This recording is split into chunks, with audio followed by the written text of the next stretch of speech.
We need audio from the mic if you want to work.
What is going on, friends, fam, world?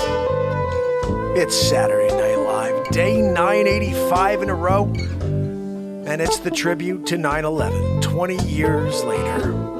So we're going to get into it. Make sure you subscribe, you ding the bell, tell everyone you know. This is the Renaissance Man Show, and we're going to get into it. I'll see you in a minute. One night when the wind starts blowing, I'm going to find a way. Some night when the world stops hating, we're going to find a way.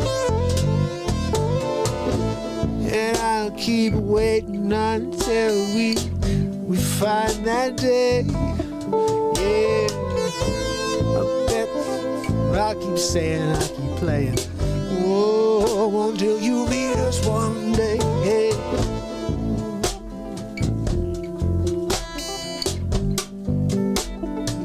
Time to stop the hate.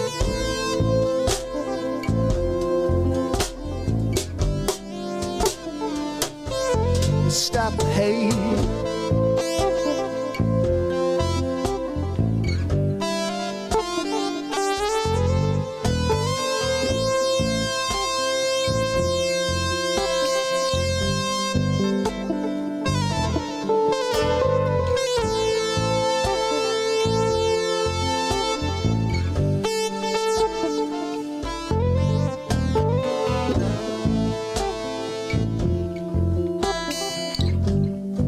You guys ready? Let's stop the hate.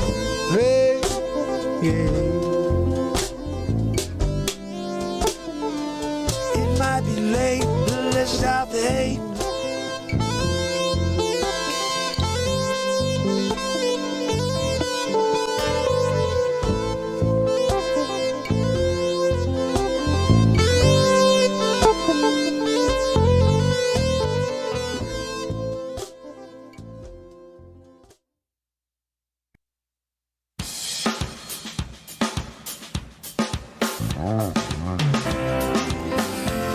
It's Saturday Night Live. It's Mark Pires. I was walking down the And it's road Renaissance Man. looking for another way. I'm here to ease my mind and to ease my mind and help my living. It's a Renaissance Man. It's the daily variety show, Mark Pires Renaissance Man. I'm here to connect with you, to amplify your current state. And I'm here with you on day 985 in a row of the Renaissance Man Show. And we're going to get into it, just like we do every single night. So make sure you subscribe, you ding the bell, smash that like, let everybody know where we are every night at 10 p.m., 10:30, whenever the frig. But I'm here every night. And today is a big one. 9/11. Every year we have our quiet time each 9/11 just to reflect on what happened that day. I find it interesting that I never look at the footage at all until each 9/11. And then on 9/11 each time I'm like, I gotta go and look at it again. I gotta get a look at what happened, because it's not that it's forgotten. That is something that's always there in our minds.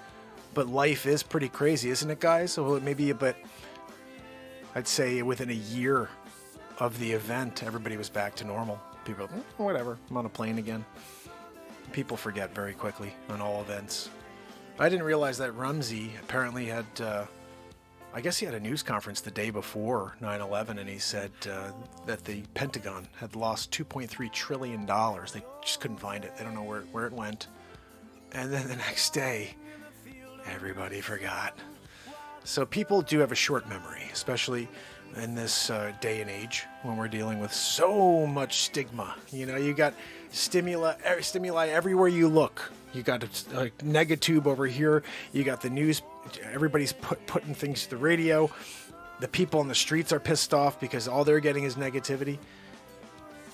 You know, someone said something pretty brilliant the other day. They said, look, if you didn't have the TV, if you didn't see what the media was doing to you, you wouldn't even know there's a pandemic going on. You'd be like, whatever, I'm going through my life. Because you're not walking around seeing people sick on the streets, falling on their faces and dying. I can guarantee you one thing, that if they weren't creating an issue for the people who've been on the front line since the beginning here, there wouldn't be an issue with lack of space for people. These frontline workers are leaving in droves. They're not going to take this thing. And anyway, to stay on the point here, 9/11, I lost friends in 9/11. One of my, I wouldn't say closest friends, but one of the people I knew, you know, somewhat, was Brad Facce. Brad was a great guy. He had the best smile, super sweet guy, brilliant. I believe he went to Cornell. Then he was working on like the 105th floor. And we lost him. And he's a great guy, and we all miss him. We hold these people in our memory, and we have to do great things so they didn't die in vain. Zabrowski, can you lift us up with a woohoo? Woohoo! Thanks, buddy. You know, that meant a lot to get that from you tonight. You know, 9/11 and all. I know you were living in the city at the time, doing drum rolls for people. Can you tell us, like, how bad was it to be there, Zabrosk? Well, I know. I mean, I've heard a lot of people say that it was crazy and it was scary all at once. But I just wanted to know, Zabrosk, are you really going to charge me for that woohoo on September 11th? You can't give a tribute woohoo? I'm doing this one gratis today, Mark, for 9/11. What's that, Joanne? Yeah, no, that's what I was saying. Like, we pay every day of the year, 985 days in a row, 84 days in a row, he got a check. Well, no, Joanne, you forgot to get the checks yesterday. So Zabrosk is now expecting 2 checks on 9/11. That's a lot, Zabrosk. How about you give us tonight for free? We give you 1 check for yesterday's performance, which, you know, Joanne stiffed you on. Joanne, don't ever stiff Zabrosk. He's a Grammy winner. You don't stiff a Grammy winner. You ask him if you can get him a yoo-hoo. So, Zabrosk, how about it? 1 check, 1 day, and you do like I'm donating my woohoo tonight to the Renaissance Man 9/11 Tribute Fund. We're saving up woohoos for the world. And then later, at a later date, when they need it, woohoo, left and friggin' right. We're throwing them out like candy. Oh, what was that, sir? Woohoo! Smile. He's got a smile on his face. Better than candy. Smiling from a woohoo. That's Zabrowski's deal. Hey, Zabrosk, let me ask you a question. What about bulk rate? You know, like, what if we do like a year rate instead of like a daily? I mean, you're getting a woohoo per woohoo. What if we did a yearly, like you're on salary? You know, you're on salary, you show up for the woohoo, you get a paycheck, but it's more like you got like, no, you know what, Joanne? No, don't push that one, Joanne. We're not paying for his friggin' benefits. No, Zabrosk, never mind. We're doing the independent contractor thing. And you don't need to get a Vaxaroo either. I don't freaking care. It doesn't work, okay? So no, you don't get the Vaxaroo. You just show up, you do your bit, take your check and freaking go. Because no, I'm not giving you... No, I forget that I said it, Zabrosk. I'm not giving you benefits. You're not getting an Obamacare from me. You know, I'm sorry. Oh, yeah, I paid Zabrosk, but then I also had to pay like $50 billion more to the stupid freaking government. Yeah, because I had to cover Zabrosk's like dental and everything's health. Like, are you kidding me, Zabrosk? You do that on your own. Cobra. Yeah, get a freaking Cobra. And let us know how it goes. What's that, Joanne? Yeah, no, you're not getting... I have you on the books as a part-timer. All right, Joanne? And you get paid in doll hairs, so you don't get, benefits either. Like, I could give you benefits of, like, I don't know, plastic baggies for your doll hairs. Like, I can give you that. But you're not getting anything else. I'm sorry, Joanne and Zabrosk. There will be no health care given from the Renaissance Man Show. No. I can't even pay myself for the health care. I got to do that with real estate. So guys, don't even get your, hopes up. Joanne, I'm having a hard time stopping by the tag sales and buying extra dolls so I can cut off the hair to have a 500 envelope ready at the end of the show. Yeah, I told you, my favorite part of the night is I turn the fan on and I say, Joanne, do me a favor and count the doll hair. You have to make sure I gave you 500. And she opens it up. I turn the fan on her. All over her freaking face. No, Joanne, it was funny. I'm not taking it off of TikTok. That was a funny bit. And it got 5 billion views. Yeah, we were doing a Charlie D'Amelio over there. You didn't know we had 5 billion views for Joanne hair in the face? Doll hair? Renaissance Man. That we always have a little gag going behind scene, right? I mean, they're there. The show's going. They didn't know that there were shenanigans going on behind the scenes, like when the cameras aren't rolling. Yeah, I got Joanne back there. She's got hair all over her face. I love it. Sometimes, like when I'm really feeling silly, like I'll spray her first. I'll be like, "Hey, Joanne, shh, shh, shh, shh, shh. And I count that doll hair. Shh, shh, shh, shh. She's counting. Why are you spraying my face? Fan on Joanne. She's trying to count the doll hairs all over her face. She gets in her mouth. She's trying to get it out of her mouth. She can't get it out of her mouth. Joanne, no, it was funny. I laughed very hard. I know you didn't laugh, but that's the point of a gag. The point of a gag is that I get to laugh and you get to cry. It's kind of what happens there. Anyway, guys, I do want to say hi to each and every one of you. I want to let you know that this was a scary day. However it went down, there are a lot of questions after the fact, but the reality is we lost a lot of good people that day. And please hold them in your heart. Please think good thoughts for them. And please do something with your life so they didn't die in vain.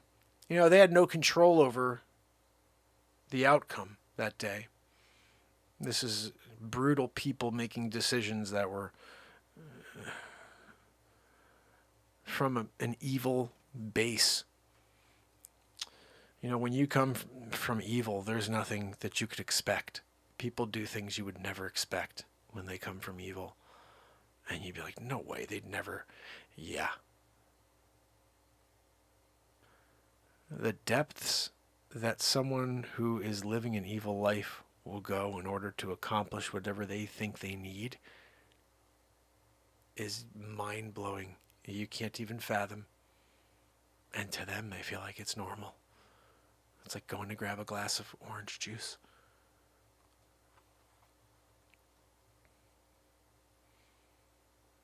I pray we don't have another one like this. And I gotta say, I'm very much fearing a part 2. They have a border wide open. Millions of people have poured through since the beginning of this sham. And then what happened over there in the Middle East? When you basically leave your entire, when you leave the military there without the people, but you leave everything that they use, every piece of artillery, all of the amazing equipment that goes along with being a U.S. Marine or an Army Ranger. Now, you don't think it's only a matter of time before that group of people gets so big and they say, look, we got an army. We have enough people now to field an army. And guess what? We have the guns. We have the grenade. We got everything. We got tanks. We got Blackhawks. Are you serious?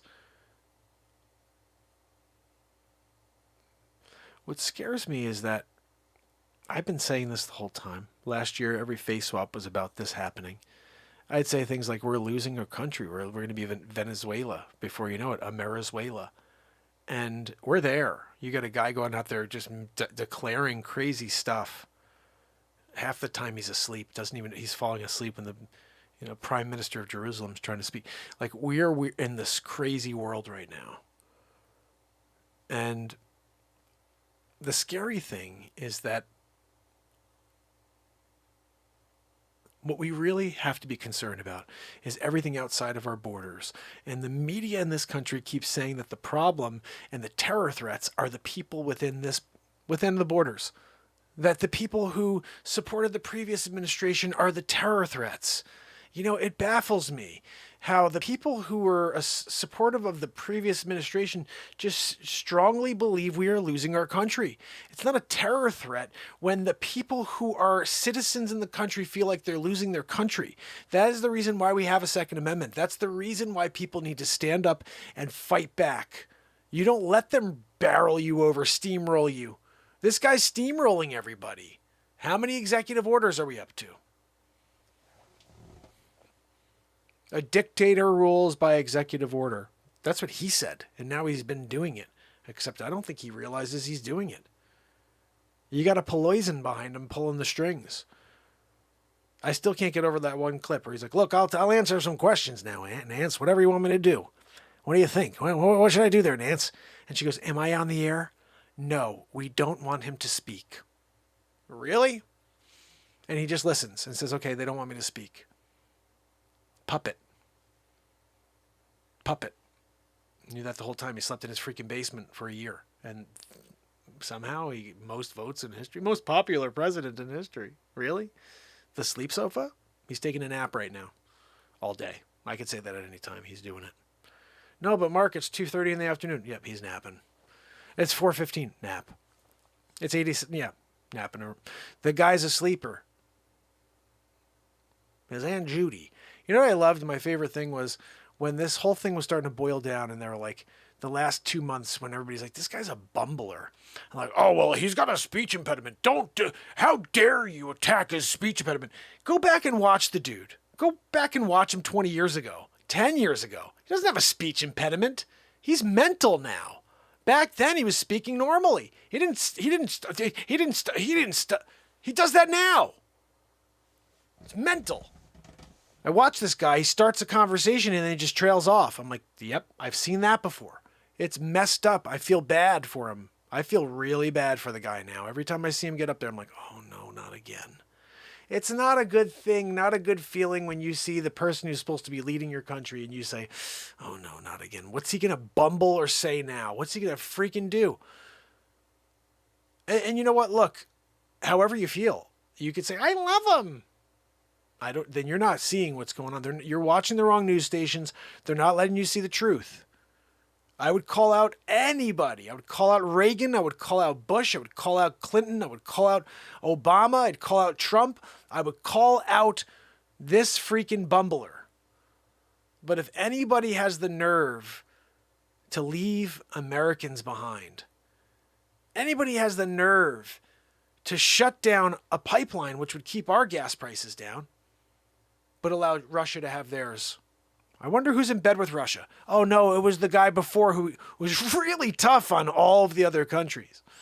That guy was colluding with everybody, but he was giving them the freaking rails at the same time. Colluding and giving them the rails. You know, what's interesting, I still can't get over that comment when the guy said, who was the toughest to deal with? Was it Kim Jong-un? You know, was it Putin? Was it President Xi-Hole? Who was the toughest that you dealt with when you were the president? And he goes, look, to be honest, it was freaking poison. Yeah, it's Schumer. Are you kidding me? I'm like trying to do my job, you know. It's like, it's kind of sad if you think about it. I'm trying to do my job. President of the United States of America. What's that? Melania, don't go near the gold toilet. I'm going to take a poop-a-doop on it in a little while, Melania. You can't even gaze at it. With your look. She's got that look, right? You're like, oh. So, when you got a situation like this, you call people out. I remember, I just want a country that works. I want a country that doesn't take advantage of its citizens. I want to be able to make the money that I've earned and not have to give it most of it away to the government for them to just hand over to people who don't do anything, and they're just milking the system. I'm not saying everybody is, but there's a lot of people milking the freaking system.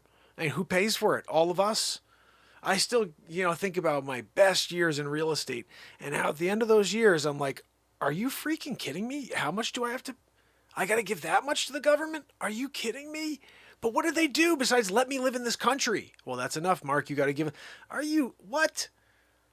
It's not even legal. There is no statute that says we need to pay income tax for our labor. But we do it because if we don't, they throw you in jail.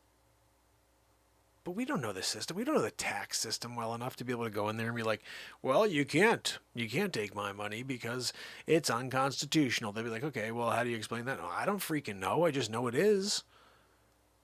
I know that we didn't have income tax until 1913 when you guys, again, you took something from us and never gave it back. Oh, we're just going to do it for a few years and then it will be gone. Just during the war. Well, why do we still have income tax if it was just for the war? Because it gave them an opportunity to freaking steal from every American citizen, and we all went along with it.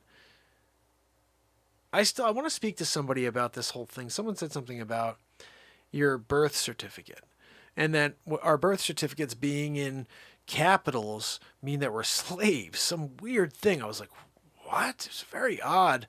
And I'd really like to speak to someone who knows about that, who's somebody who's been on before with on another platform and knows what it's about, or somebody who's actually an attorney who can explain it.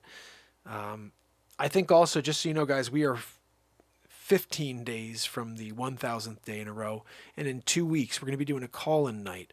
It's going to be a family call-in night. I don't know. We're going to have a call-in night. We'll see how it goes. We've done a few of them where we have some great calls, and there's also some chooches who call in, but what are we going to do about that? At the end of the day, this is a show. We're here to have a good time. If someone doesn't understand that and they try to be an idiot, I can't change that. What I can say is try to be funnier than me, okay? Like, that is the thing people don't realize. They're like, I'm going to go and say the F-bomb, or I'm going to say something inappropriate. And I'm like, but you're not funnier than the show. Like, you got to be funnier than the show if you're going to do something stupid like that, Like, I don't know. When something's really funny and then something is not funny, but someone tries to be funny and they're just not, it's just like, ugh, really, dude? You just look like an idiot, really? Because the show is doing well, they were laughing, everybody's, and then you come out of nowhere, oh, F this! Yeah, really? That's where you went? Boogaloo, you know what I mean? That's what you get as a boogaloo situation. But guys, 9/11 again is something we all, every year we have to reflect and never forget. 20 years later, I would say that Brad Facce has never been forgotten as far as I'm concerned. I always say a prayer for Brad, and it's not just on September 11th. I think about Brad often, just because he was a light. That guy lit up the room with that smile. And for him to no longer be with us is sad. I remember thinking, man, there's this 26-year-old kid. 20, I think he was younger than that. Hold on, let me do the math on this.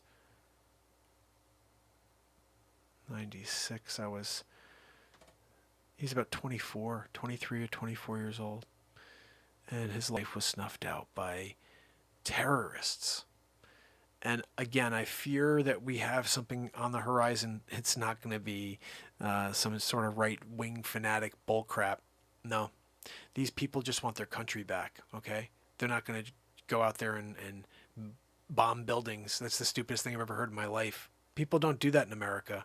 I mean, there's been a couple of really weirdos that have done stuff like that, but in general, we're not here trying to destroy our country. We're trying to save our country. This world is falling apart, and if we don't, as countries, start to focus on how to stay intact during this breakup that's going on. You know, every world leader has been saying the words NWO. Like, what is that all about? Every single one. Oh, well, we have to form a new... No, you don't. What the freak? How about you go back to having some respect for the country that you have founded or you're a part of? But this idea that everything's just being total... It's not just a melting pot anymore. That was great for New York City. Oh, it's the melting pot of...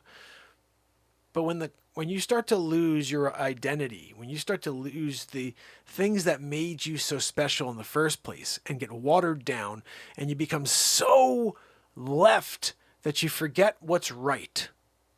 I'm not using that in a pun, but it worked out that way. Like, you go so far off that you don't know what is right anymore. You can't even sense it. And that's part of what I say. When you come out here every day, you're forgetting about the garbage of this world for a few minutes. And I think that is enough for you to be like, wait a minute. Now I'm seeing all of this and it's pretty clear to me. You know, I'm able to really reflect on what I'm getting now because I got this free time I get every night, this free time. Now, in 2001, September 11th, the night of, I wrote a song, and I intended it to be like the perfect song for war. And unfortunately, nobody ever heard it.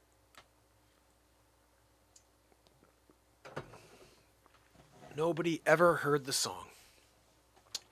Maybe a few of you guys have, but not that many people. And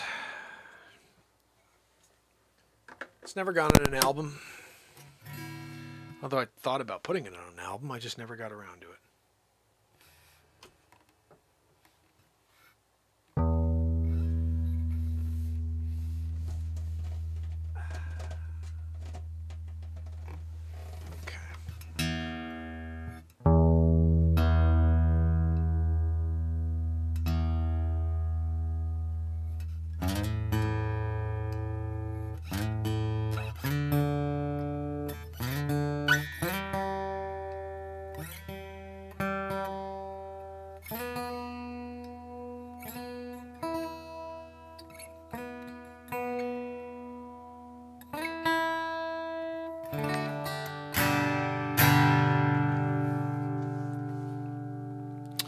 All right, so this is a song called Medieval. And bottom line is that this song should have been heard by a lot of people, and it wasn't.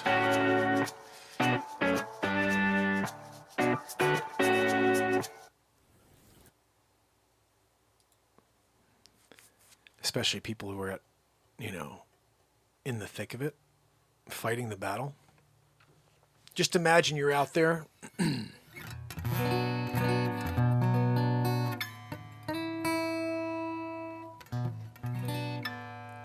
cut my hand today. I should have left the Band-Aid on. It would have been better because this is what I have to do here.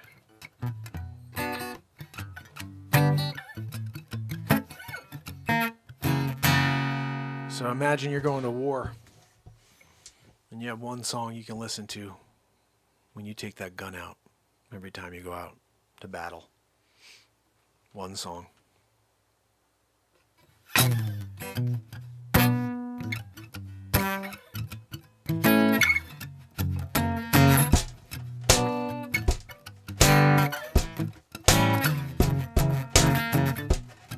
I'm sick of all the lying. You really leave me no options. Forget about the times that we shared. Forget we ever begun. I wish it were that easy, but we're gonna get medieval. Chains and torture, always leaving room for a choice. Just fire and brimstone. Don't ever run away from your fate. Just help your voice to the youth of the nation. The youth of the nation. If we're gonna pull it through, have a little time for the meantime, while I find a way, another way to the feeling right. Walk out till the big surprise. We're gonna get medieval, chains and torture. Always leaving room for choice, just fire and brimstone. Don't ever run away from your fate, just build your voice to the youth of the nation. We are the few, we are the proud, we are the bravest our time will see. We'll fight these trying times. Let's look alive, let's look alive. They may try and steal our pride. If they arrive, let's look alive. We'll kick them back in line. Let's look alive, let's look alive. Yeah, yeah, yeah, yeah. If they arrive, let's look alive. We'll kick them back in line. Yeah, yeah. Oh, I'm beaten. This could be the ending for you and me. Oh, I'm steaming. Could be the ending for you and me. Oh, you're killing me. You're killing me. We're gonna get medieval, chains and torture. Always leaving room for a choice, just fire and brimstone. You never run away from your fate.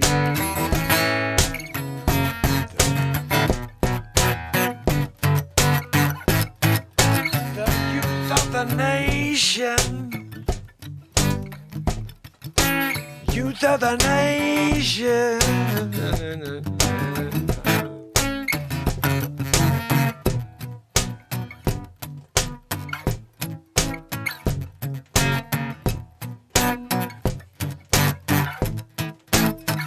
Gonna get medieval, chains and torture. Always leaving room for a choice, just fire and brimstone. Never run away from your fate, just build your voice to the youth of the nation. We're gonna get medieval. Gonna get medieval.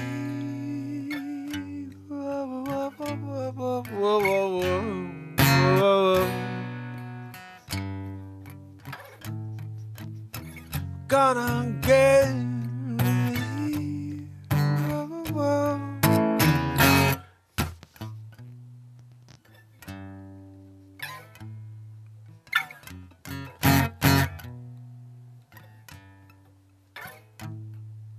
The youth of the nation.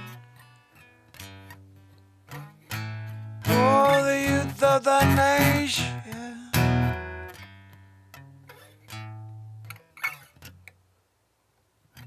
We are the few, we are the proud, we are the bravest our time will see.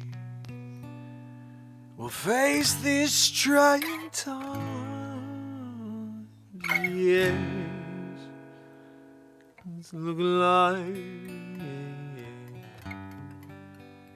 Look alive. 'Cause if they arrive, let's look alive. We'll kick them back in line.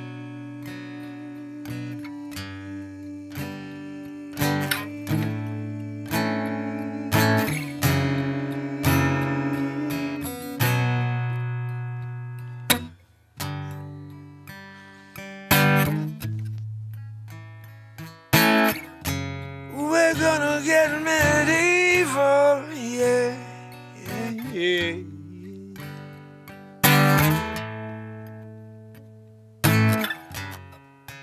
Gonna get medieval.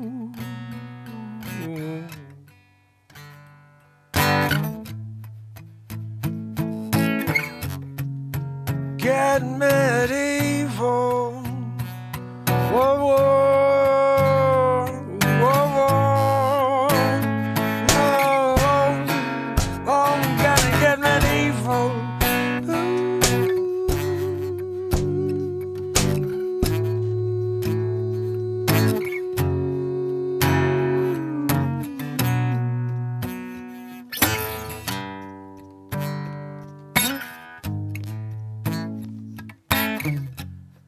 Gonna get medieval.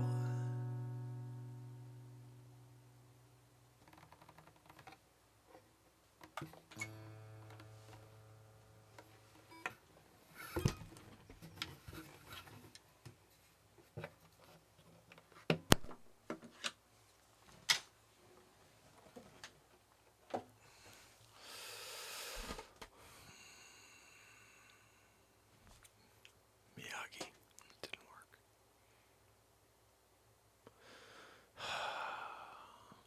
Keith Henry, my brother. Jim Loring, my brother. So good to see you. Cheryl Niles. Christine Simon.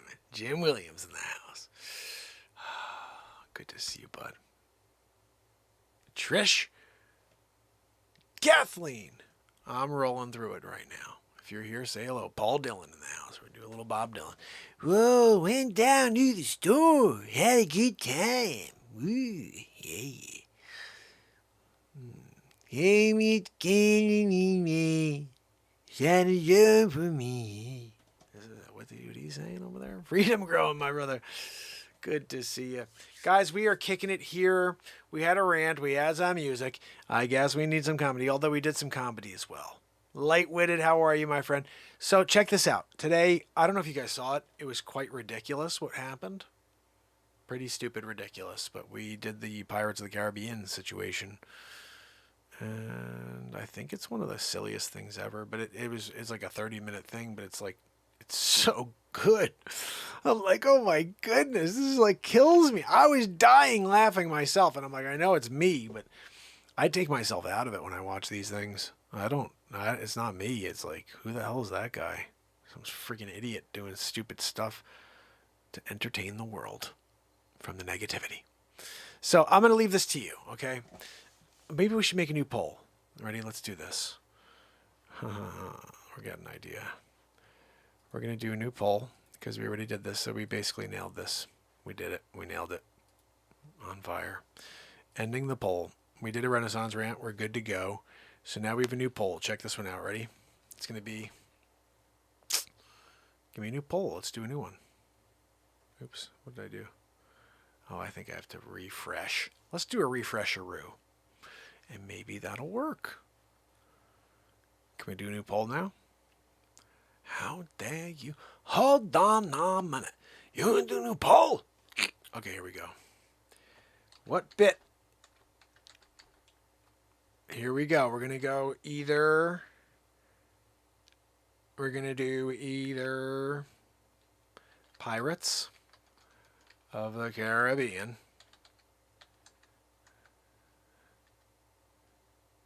I don't know if I spelled that right. Who cares? Doesn't freaking matter. It's just a point is that we have to have it in here, okay? Pirates of the Caribbean.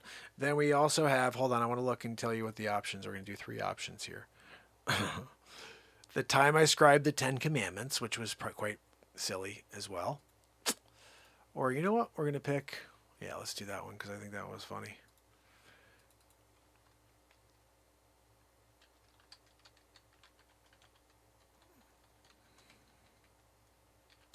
Okay, this one's going to be there. And then the last one is, let's see, we're going to go with Karate Kid situation, which I think is awesome too. Karate Kid situation. And we're going to do that one too because that one is fun. All right. There we go. Oh, you know what? We'll leave one more option. Should we do one more option or is 3 enough? I think 3 is enough. If we do more, then it's going to confuse people. We're doing 3. Karate Kid situation. You just have to grab the one you want. and then you're on the board, is what we like to say. Someone said it. I'm going to play you guys a piece of music and grab myself a quick bite. Come right back down because we're going to rock out. We have to write some music tonight. We have some comedy coming at you. And I'm playing you one of these clips. But for now, here's a piece of music for you. And because we're in this day here, let me find you a nice piece of something. Ooh, I got one. We're going to play...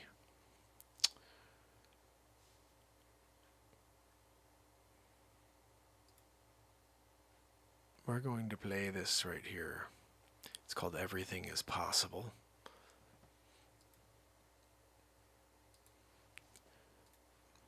This right here is to prove that we are here for a reason. We need to do something with this time. And that anything and everything that you dream of is possible if you put the time in. I'm here 985 days in a row. I'm probably not much further along than I was when I started. But personally, I'm on a mission that I've been accomplishing a lot. I hope you enjoy.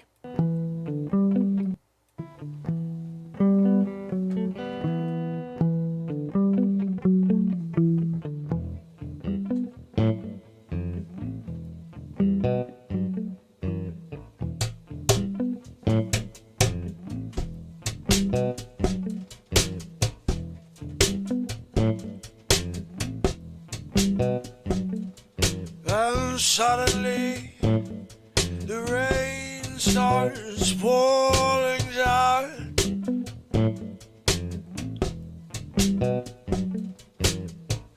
It's covering me from head to toe, and I can feel my soul start to quiver.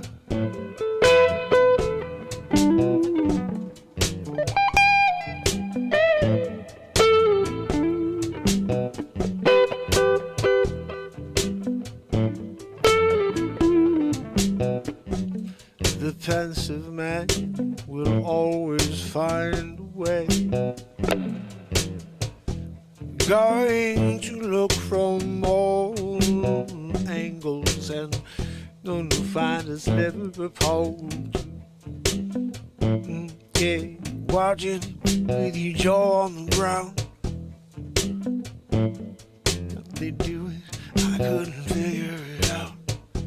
That seems impossible. I told you before, that's not the word, no. It's apostrophe missing there. I'm possible.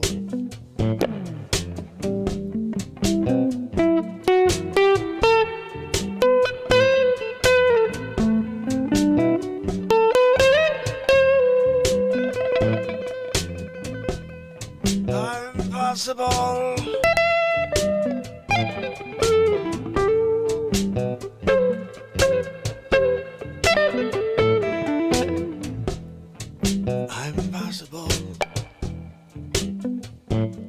When you walk across the street and wondering where you got to be in 15 minutes, but you keep going cause your heart tells you got something desiring, and you got to make it there, and you won't stop and get your share. Get it?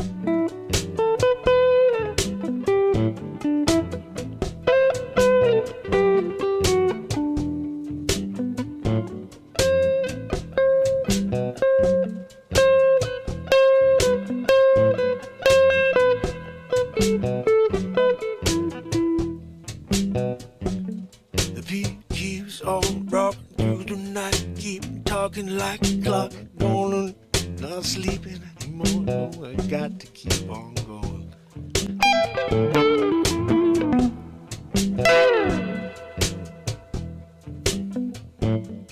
You got to keep on going. You got to keep on going into the night, into the day, into the face of darkness. Hey.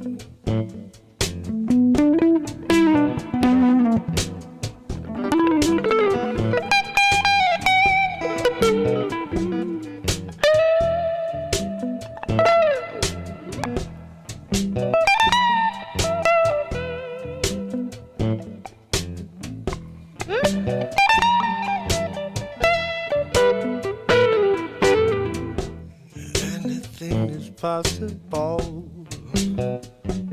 Don't listen to the noise, no.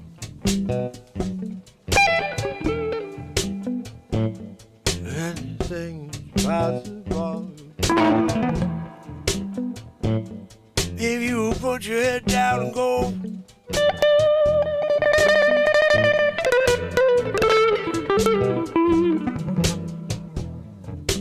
If you put your head down and go. People keep saying you don't got what it takes. You got to show them that you're earthquake. Yeah, you're gonna make that work. Yeah, you got to get up, give it your all. Nothing gonna stop you if you gonna give it everything you got.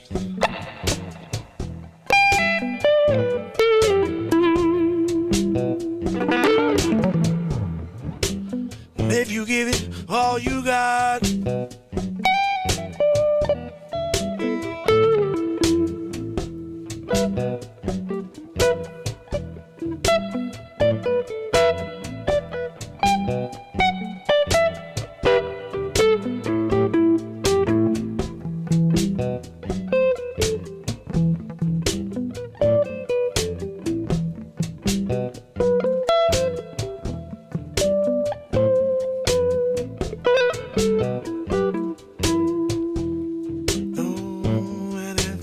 Possible, yeah. Nothing's impossible, no, not anything is possible. Nothing's impossible, no, anything is possible. Nothing is impossible, no, anything is possible. You got to do what you got to give it your own. You got what it takes. You got to keep on, not to reject. Now I'm gonna stop it. Nothing get in your way. Yeah, you just got to show. No matter what they say, got to go. And you got to go. And everything's possible. Yeah. Oh, say everything's possible. Oh, yeah. Everything's possible. Oh, yeah, everything's possible. Oh, yeah, everything's possible. Oh, yeah, yeah, I said everything's possible.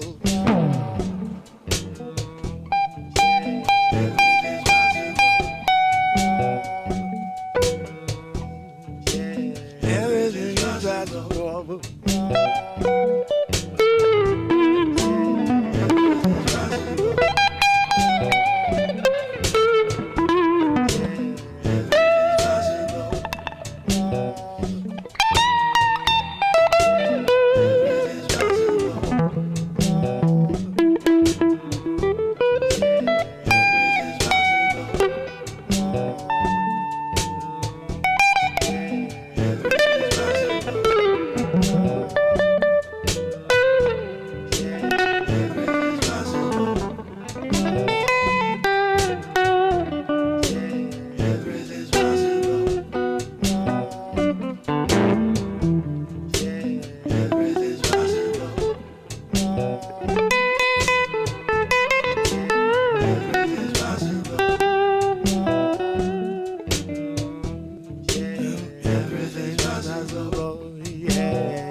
Possible. You put your head down and go, you got to get no. Put your head down and go, nothing gonna stop you, no. Cause everything's possible.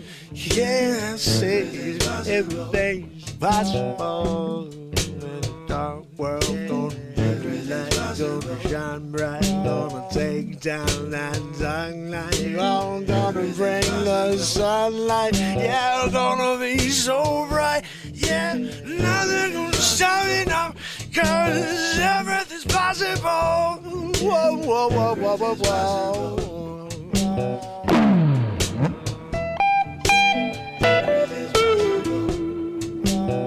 Cause everything is possible. Yeah, everything's possible.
Sorry, I'm in the middle of 10 different things at once. And UFO, good to see you, brother. And I have every intention to make mods of anybody who wants to be a mod, but it is earned. It's not something I just toss out there. I'm sorry, my pocket, that was like a pocket thing that happened there. But they are earned by showing up, being a part of the program. And watch Christine. She's the perfect mod. She asks people to subscribe. She tells them what the show is about. It's not just music. It's comedy. It's inspiration. It's everything. But I noticed that when people do that. For example, my friend Jeremy was a mod for a while, but he took off for a while. He's been back, though. And I saw the other day he was saying to people, hey, subscribe. And I was like, oh, I got to make Jeremy a mod. He's doing a lot to... because I at the beginning I was doing that. I was throwing everybody a mod wrench and nobody was supporting the show.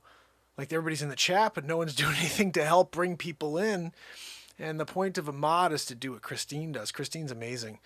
And Dana and Sig and the people that have been really helping the program, it means a lot. That's why I don't just throw it out there. And if people want it, they can definitely ask for it and be a part of it. Like that's a good example. Rose doesn't want to be Rose doesn't want to be a mod. She just loves being a part of the show. Oh, UFO, you rock, buddy. And listen, the one thing I want to say, and just keep in mind, I've been here 985 days in a row, and there's a reason why we are still here to 17, 18 people live on a daily. I'm still in the hole, even though I don't talk about politics anymore. They don't care. I think the positivity is another thing that's a problem for them. But it didn't help that I was doing all that stuff with the impressions last year, the Trumper stuff. The thing is like there's so many different platforms you can go and get your political junk. You know what I mean? Like, I was doing a satire thing that should have taken off. It didn't, but that's just because of the tech monopoly. If there was no tech monopoly last year, I'm pretty sure people would have seen some of that stuff and be like, man, this is funny. Let's go watch more,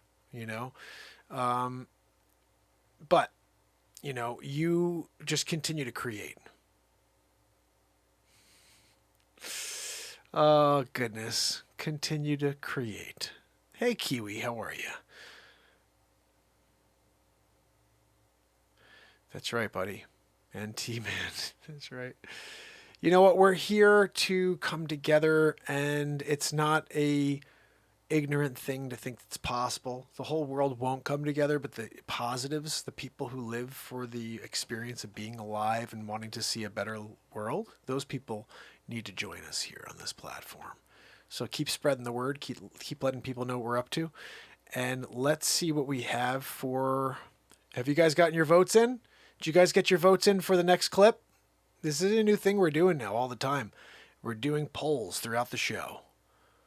Let's see what you guys chose. I'm going to go over here and check. Right now we got Scribing the 10 Commandments at 50%, Pirates of the Caribbean at 33%, and Karate Kid Situation at 17%. I think what we're going to do is probably play Scribing the 10 Commandments. It seems like to me, which was awesome. Actually, all three of these bits were very, very funny in their own way. Pirates Caribbean is basically a Back to the Future Mark situation. Scribing the 10 Commandments, obviously a Back to the Future Mark situation. And Karate Kid Situation was about the friggin' fly that I just can't kill still. I've been trying. I got chopsticks. I'm going to use them because I can't get this friggin' fly. I figure maybe the chopsticks will help this time. Oh, no. Yeah, they think Badge of Honor. I don't know. I think... Realistically, I think that it's if you guys show up, I'm happy. If you spread the word to new people, that's awesome. We'll get some new people out here to check out the show. So, you took my masterclass and learned to make egg toast really good. But delicious. That's cool. Did I give you that link? But let's see. Are we going with that one? Let me just double check. Let me make sure that's what it was. Yep, we're at 50%. I'm going with it. I'm ending the poll. I was going to hope for one more vote to make it 13. Anybody out there that didn't vote yet? Get your vote in there. Let's see if we can get 13 votes. Let's see if we can get 13 votes over here.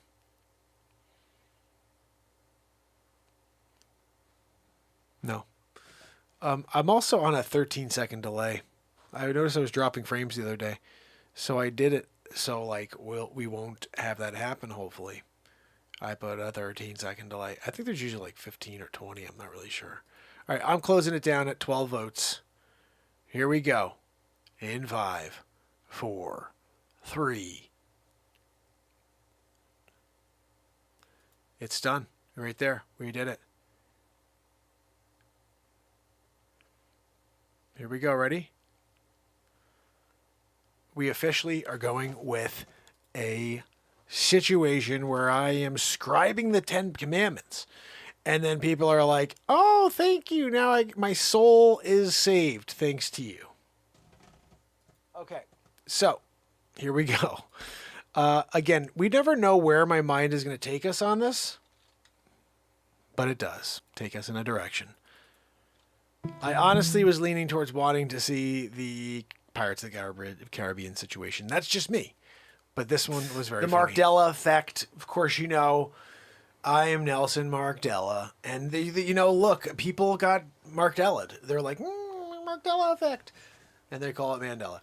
And I think it was just a switch like they did every other time in history with me. You know, Leonardo da Vinci, Michelangelo, It's tough when you're doing a little Wolfgang Amadeus Mozart, and they come over and they rip it off, Let's go with Mozart. It just sounds more like, Does it? Oh, we have this new product. We call it Whiteout. You had that? 1780s? What are we doing here? You're gonna white out Mozart to put down Mozart. You put Mozart down, really, is when you did that. When you white outed Mozart, you actually put down Mozart. You didn't put down Mozart. You wrote down Mozart, but you put down Mozart in the process. You know how much that hurt? Symphony number 5. It's not yours anymore. It's Mozart's. Really? I'm calling Library of Congress. Hold on. Yes, who am I speaking with? Oh, hi, Janet. Yes, this is Wolfgang Amadeus Mozart. I'm calling because I have to file a claim about my works being stolen. Yeah.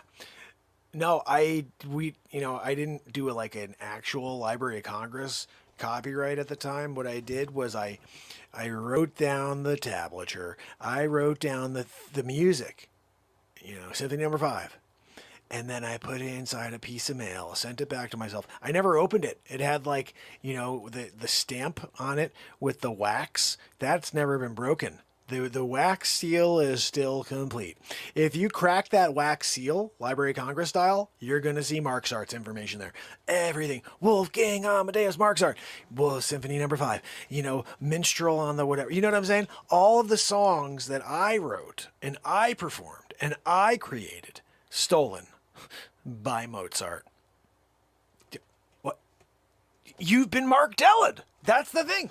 You're like, no, Mozart. Everybody loves Mozart. You don't remember when it was Mozart?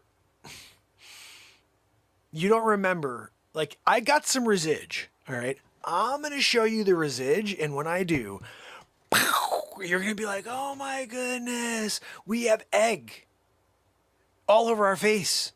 Yeah, Library of Congress, egg all over the face. Because you took the work of Mozart and you branded it as Mozart. People are out there, they're doing Symphony number 5. They're doing it minstrel on, and they're out there, right? And they're doing the Mozart style, and then I'm not getting the credit, I'm not getting the royalties. You know how many royalties I've missed out on? Because you've been sending them to the Mozart family? That should have gone to the Mozart family. Look, I got ancient relatives, descendants. Look, I don't know if you realize, I'm Back to the Future, Mark. Okay, I have been many people. Yeah, no, not just I come back as them. There's a fly in here, Janet. If you could bear with me, I'm gonna Miyagi's son the friggin' fly when I see him next time. Okay, but I have to get this point across to you. You need to understand the situation that we're dealing with. Okay. I'm back to the future, Mark. I come back as different people in the past. And you're like, oh, I remember Moses. No, you don't. You got Mark Dellid. It's Marxist. I was there 40 years in the friggin' desert. I'm like, where's the food? I parted the Red Sea. Walking up to, Mount Sinai. I went up to the top of that by myself. Yeah, I'm at the top. Grab a couple of, I took these 2 tablets, right? I scraped in the 10 Commandments. Walking down the first time, I tripped and fell, broke them. Yeah, I went back up. God was not happy about that. What are you doing, Marxist? But then I said, hold on a second. If you are God and you know everything, then you knew that Marxist was going to drop the first set. Why didn't you just give me the correct one and say, don't step on that one rock on the way down? You couldn't give me the heads up? Oh, free will. You gave me a free will situation. I'm here, double tablature situation going on here. I got to come back and get that and then go back with a hammer and I got to take a rock, make another hammer out of another rock and, I got to somehow scribe the 10 Commandments all over again. I did it once. I was there all night the first time. What else do you want me to say? Okay. Don't. Was that covet? Okay. Give me a minute. I'm working on the C. 35 minutes later. What was this second letter? Oh, okay. 38 minutes later. What was the 6 years later, I got the freaking, they're like, when's Marxist coming back down? They started bowing to a new god. They're like, we found a golden calf. No. You don't bow down a golden calf. You wait for Marxists to come back down. You know how hard it is? By myself? I wasn't trained as a scribe with rocks. I got to somehow learn that skill. God didn't say, oh, you're part of your training or you were born with this skill naturally, Marxist. No, he's like, grab those 2 friggin' rocks and you take this down. Ready? Take the verbatim. Take this down. I was here and you don't cover. And that.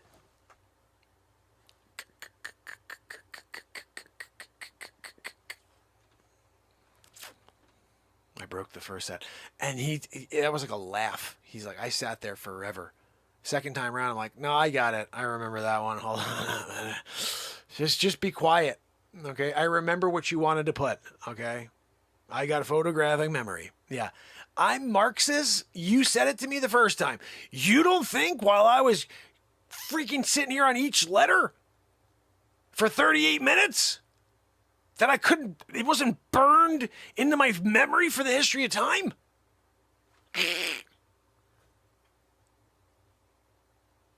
Don't covet thy.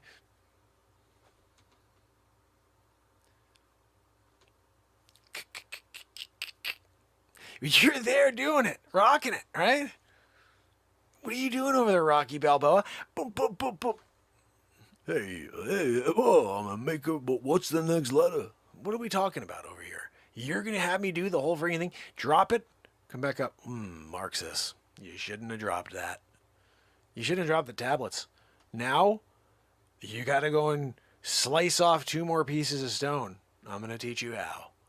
Slice off stone? What are we talking about here? Yeah, go grab that piece of grass over there. Huh? You're going to work it on the stone like this for 6 years. First stone. Second is 6 year process. 12 years later, you're getting to the 13th year, you come walking down the freaking hill. Sinai. Oh, look, it's Marxist. He's still alive. Yeah. My arms are jacked at that point. Like, I've been freaking, you know what I mean? Like, I came out there. They're like, who is this gladiator coming out of Oh, it's Marxist. Jeez, he looks buff. Yeah. You know, you don't remember any of that, though. I mean, I have some residual somewhere around here. I got a residual. I'm going to find it for you. And you'd be like, oh, my goodness. He really did part the Red Sea. It's one of my proudest moments. Like, you know, That was first. Second, I'm kind of split between like designing the helicopter as Leo Marco da Vinci and also painting the Sistine Chapel as Michelangelo. Like those two, lifelines were pretty wild too. I really appreciated being a Italian sculptor / painter. And then also, genius Renaissance man. Original Renaissance man. Da Vinci. Yeah, I'm a poet. I'm a philosopher. I'm an inventor. I'm a musician. I'm a comedian. Sounds familiar.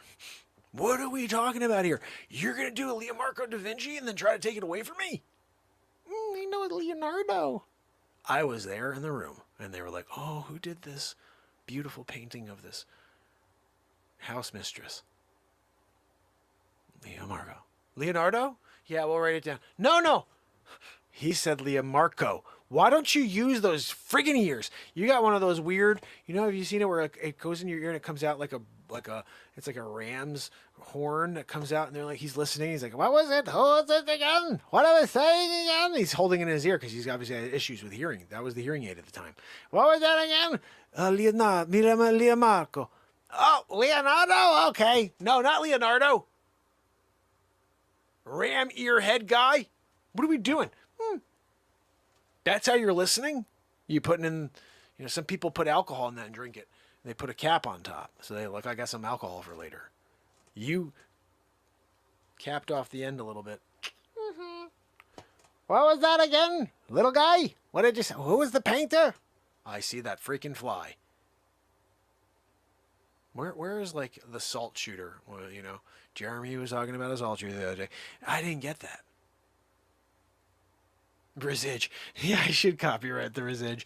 Look, when you've got resige as Marxist, resige is Marx art, resige is Michelangelo, it's Leonardo da Vinci, and they still don't believe it, fake news 2021, right? I mean, that's just big tech suppressing the truth. They don't want you to know.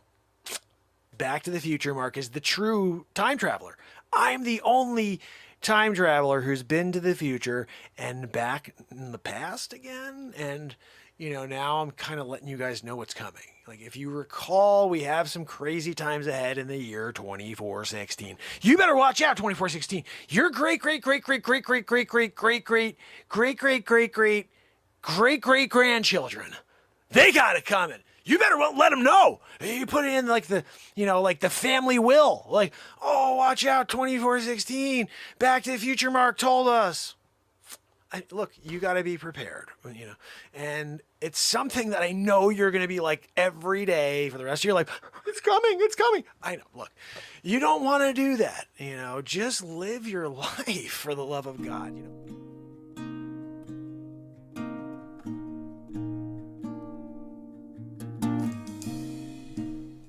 Oh, that's such a funny bit. Oh my goodness, I love that. I just love where improvisation takes us. And that's why I think I am going to play this one for you, the Pirates of the Caribbean, because you could almost see where the road detours are in this entire bit, where all of a sudden you see, well, just watch where the insanity of this mind goes from here. And then, holy cow, it's over? Nope. Woohoo! Unbelievable, right? You know what I mean?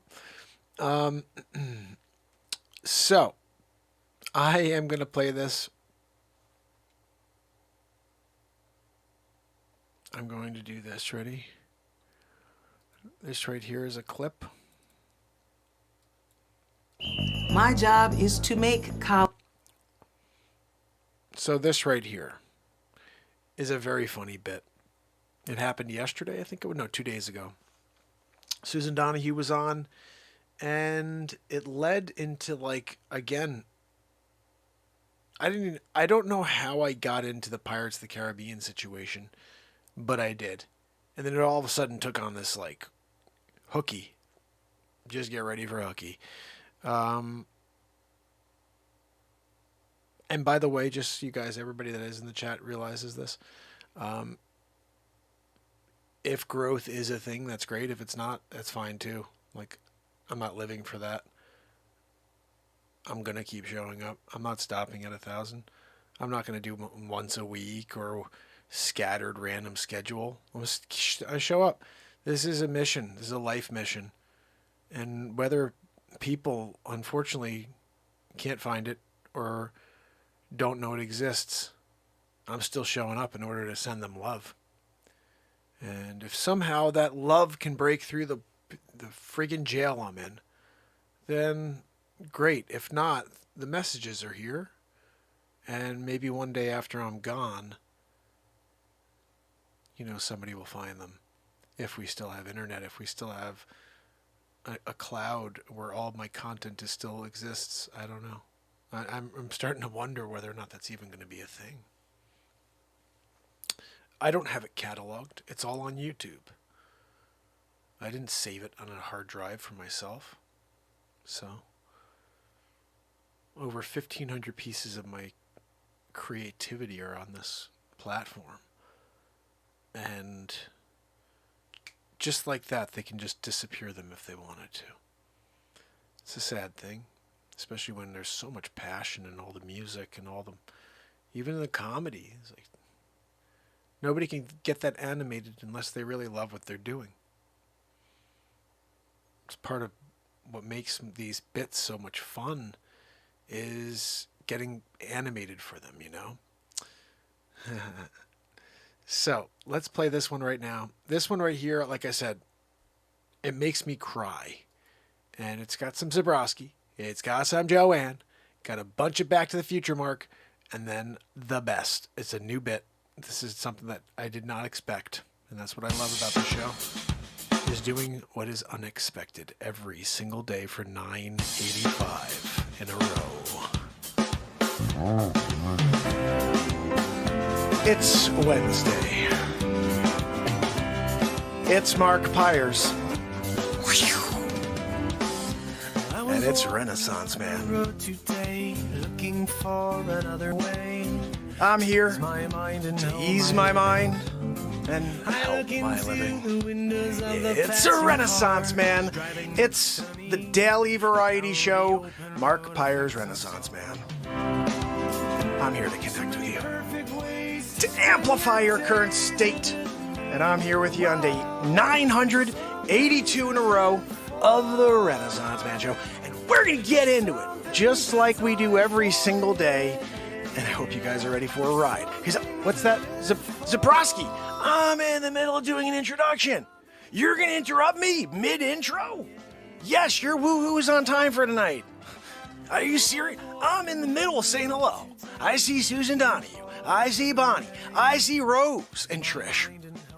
Zabrowski, he's messing it all up for us.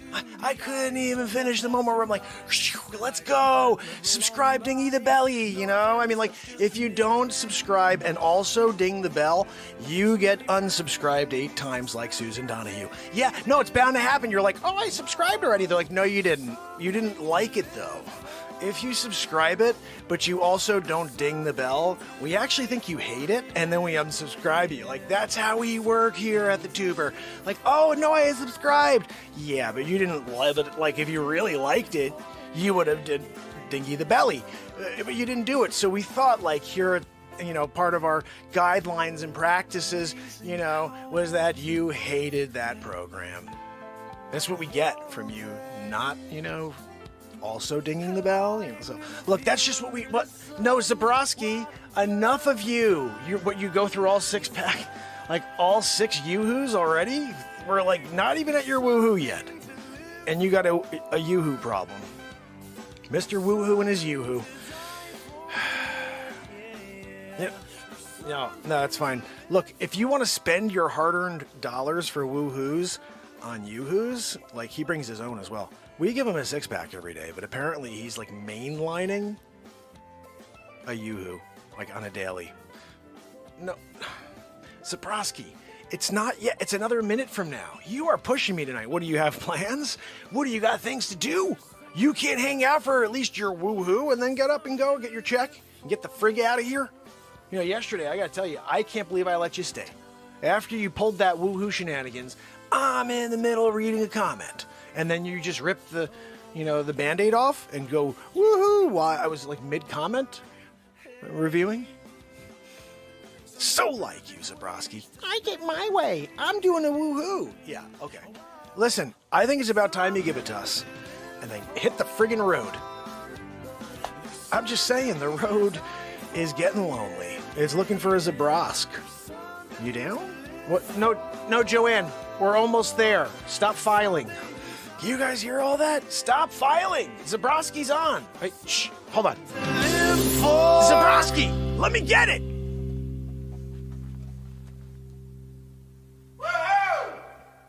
That was a marked improvement from yesterday. Because I was ready for it this time. I wasn't rushed on my end, 6.7? I don't know. What do you guys think? Was that a 6.7? I mean, where did you put it 0 to 10? Zabrosk, your entire career, it's like just there on the balance. We're just going to see what happens here. If you can't get at least a 7, we're going to have to call it, quits. We're going to just hire someone else. Joanne says she wants to be the woohoo guy for a little while. Joanne, you've got the worst voice in the world. No, you can't take voice lessons for that. That's not going to... You're just like a problem, Like if I wasn't here talking into a microphone, having speakers blaring back into my ears, I wouldn't be able to tolerate it. I'd probably just be like, that's it. I'm done. I can't deal with this life anymore. Do you hear her filing? Zabrowski file. Zabrowski. She's always with the Zabrowski file. Listen, open up the Zabrowski file. See what's in there. Maybe take a couple notes. Oh, I'm going to need to get this, that, another thing for Zabrosk. You drop it in. Get the yoo-hoo. Don't forget, 6 more for tomorrow, Joanne. Put it on the table with a little note. Zabrosk, sorry for the delay. Hope you enjoy a yoo-hoo on me too. Mew. Yeah. And then you're good, Still have a problem, with you napping on the job. Like, I don't know what that was about. Again, 50 doll hairs. Pew. I'm just counting them out one by one. Blonde. Today I got blonde doll hairs. She's walking away with 450 today. No, but Mark, please, I need my 500 doll hairs. She sells it on the open market.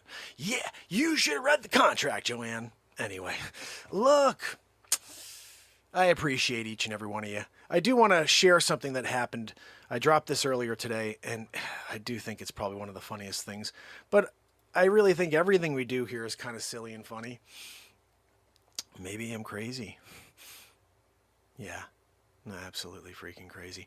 No, what we did at the end of the show was even better with juniper berries. Juniper, seriously? Like, they're not going to say goodnight to juniper berries? Like, Joanne had a problem with that yesterday. That's coming out, I think, tomorrow. I'm going to probably drop that clip. But we did Karate Kid Situation today, which was pretty cool. And it looks like live comedy moment worked. We kind of just fulfilled that, but we're gonna play you something as well. You are aware, obviously, what's happening with Back to the Future, Mark. He's coming back as somebody else in the current time. Elon Marks. Look, you gotta worry. It's Elon Marks. He's there doing it. Tesla. I was like, I'm gonna come up with Tesla. I'm alive, 2 bodies, same time. Look, when you're Back to the Future, Mark, you can inhabit like 50 people at once if you wanted. I only usually did me and then one other, like Michelangelo, and I'm there at the same time. You know what I mean? And that was cool. Like when I was Ferdinand Mark-Jellin and I circumnavigated the globe, like I was also, at the same time, I was the Prince of Spain. And just there, keeping an eye on Mark-Jellin. I wanted to make sure I did everything right. So if I needed to intercede in one of the journeys, oh, you're not going the right way, Mark-Jellin, you gotta go that way. Yeah, that way is where you go, and you want to circle the globe, right? You're not here going to try to find land, Mark-Jellin. No, you're trying to do a circle-a-roo around the globe, so you can show people and tell them, look, it's not flat. Look, I did a full circle.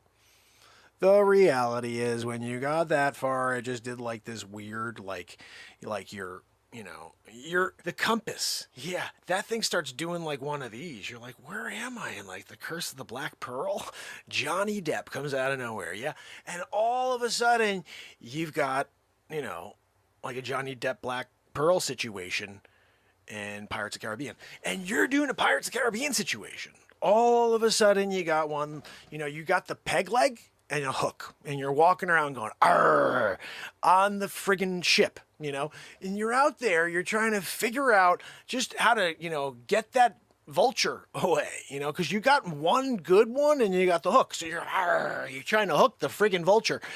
Not successful. He keeps dipping in and out. Sort of like Batmark, just able to get through, And so Hooky, we called you Hooky, and you're hooking people on the freaking ship, right? What the hell am I talking about? Captain Hook over there, right? I mean, like, you were there with Johnny Depp. He was the captain. And you're there, like, you can't wait to get your piece of gold, And you're like, parlay? And, you had to take a dive, dead man's dive. Is that what they called it? Something like that.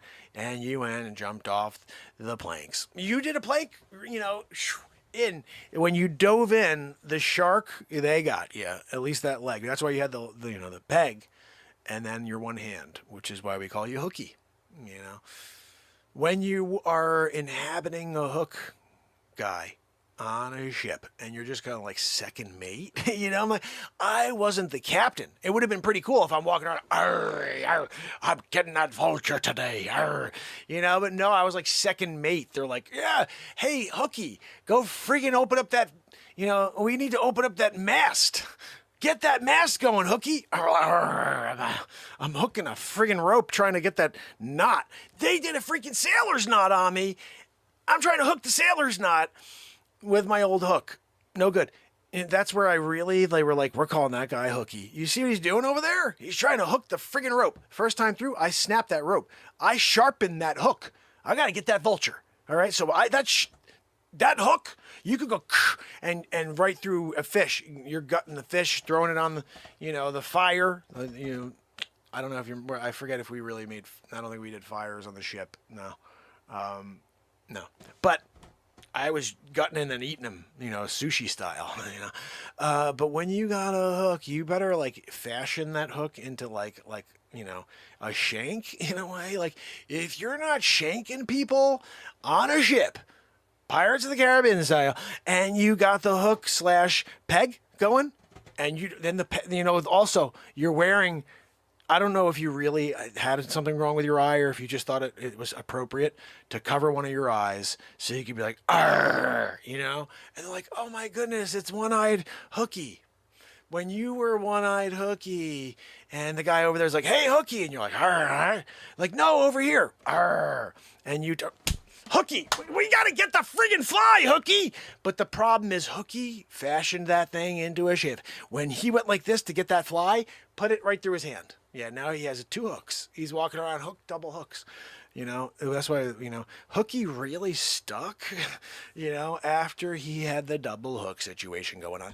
Look, if you're not going to be okay with a guy sitting at the table with 2 hook shivs, and just like grabbing the chicken and then like, cutting it up, Baraka style from Mortal Kombat, and taking that chicken and with the same hook and just throwing it in the air because you can't get too close. I mean, he's kind of mastered like taking that carcass and just eating it off of the, hook. But it's tough when he needs to go to the bathroom. That one, doesn't, he smells really bad. He's not able to do a cleaneroo. Like, how you doing? Oh yeah, that's right. He's doing like the jump in the water situation and hope that works. No, that doesn't work. You need to do some, you can't rub up against a barnacle, be like, yeah, I'm good to go. You're not good to go. No, you're smelling pretty terrible and you got a barnacle in your butt now. Yeah. No, look, it's okay. You got a little barnacle in your hiney butt. And you're dealing with it, but the important thing is, the barnacle acts like a little bit like toilet paper, you know, so you're kind of working with like, you know, a head start next time around, you know. But, you know, we feel bad for Hooky. Bottom line. Poor Hooky. You know, Hooky had it really bad when he was trying to clean himself on the barnacle. And another shark came and took the other leg. Double pegs, double hooks. Arrgh! Had that parrot on his shoulder and a stupid eye covered. Hooky. They still talk about Hooky. Like, you could go into any pirate museum and be like, can you tell me about Hooky? They're like, oh, you mean the double hook guy with the double friggin' peg legs with the parrot on his shoulder and the eye that's covered? We didn't know if there was anything wrong with his eye, but he just had the eye covered. We think there's a story that old Hooky, he's there doing his hook thing, and he took that friggin' shiv and he went like this, and he grabbed the patch and he picked it up, and he's looking like this because he needed to see what was going on over there, and he couldn't turn. He had a bad neck that day. You know, he woke up on the wrong side of the stone. And when he got up, he couldn't turn his neck. So he's like, I need to be able to see. I gotta see what's going on in the sea. And he took the shiv hook, opened up his eye, and he goes, they're coming. And so he could tell that they were coming. And there was a story. Like, this is a worldwide story. You go and talk Blackbeard? No. Hooky McGee. Are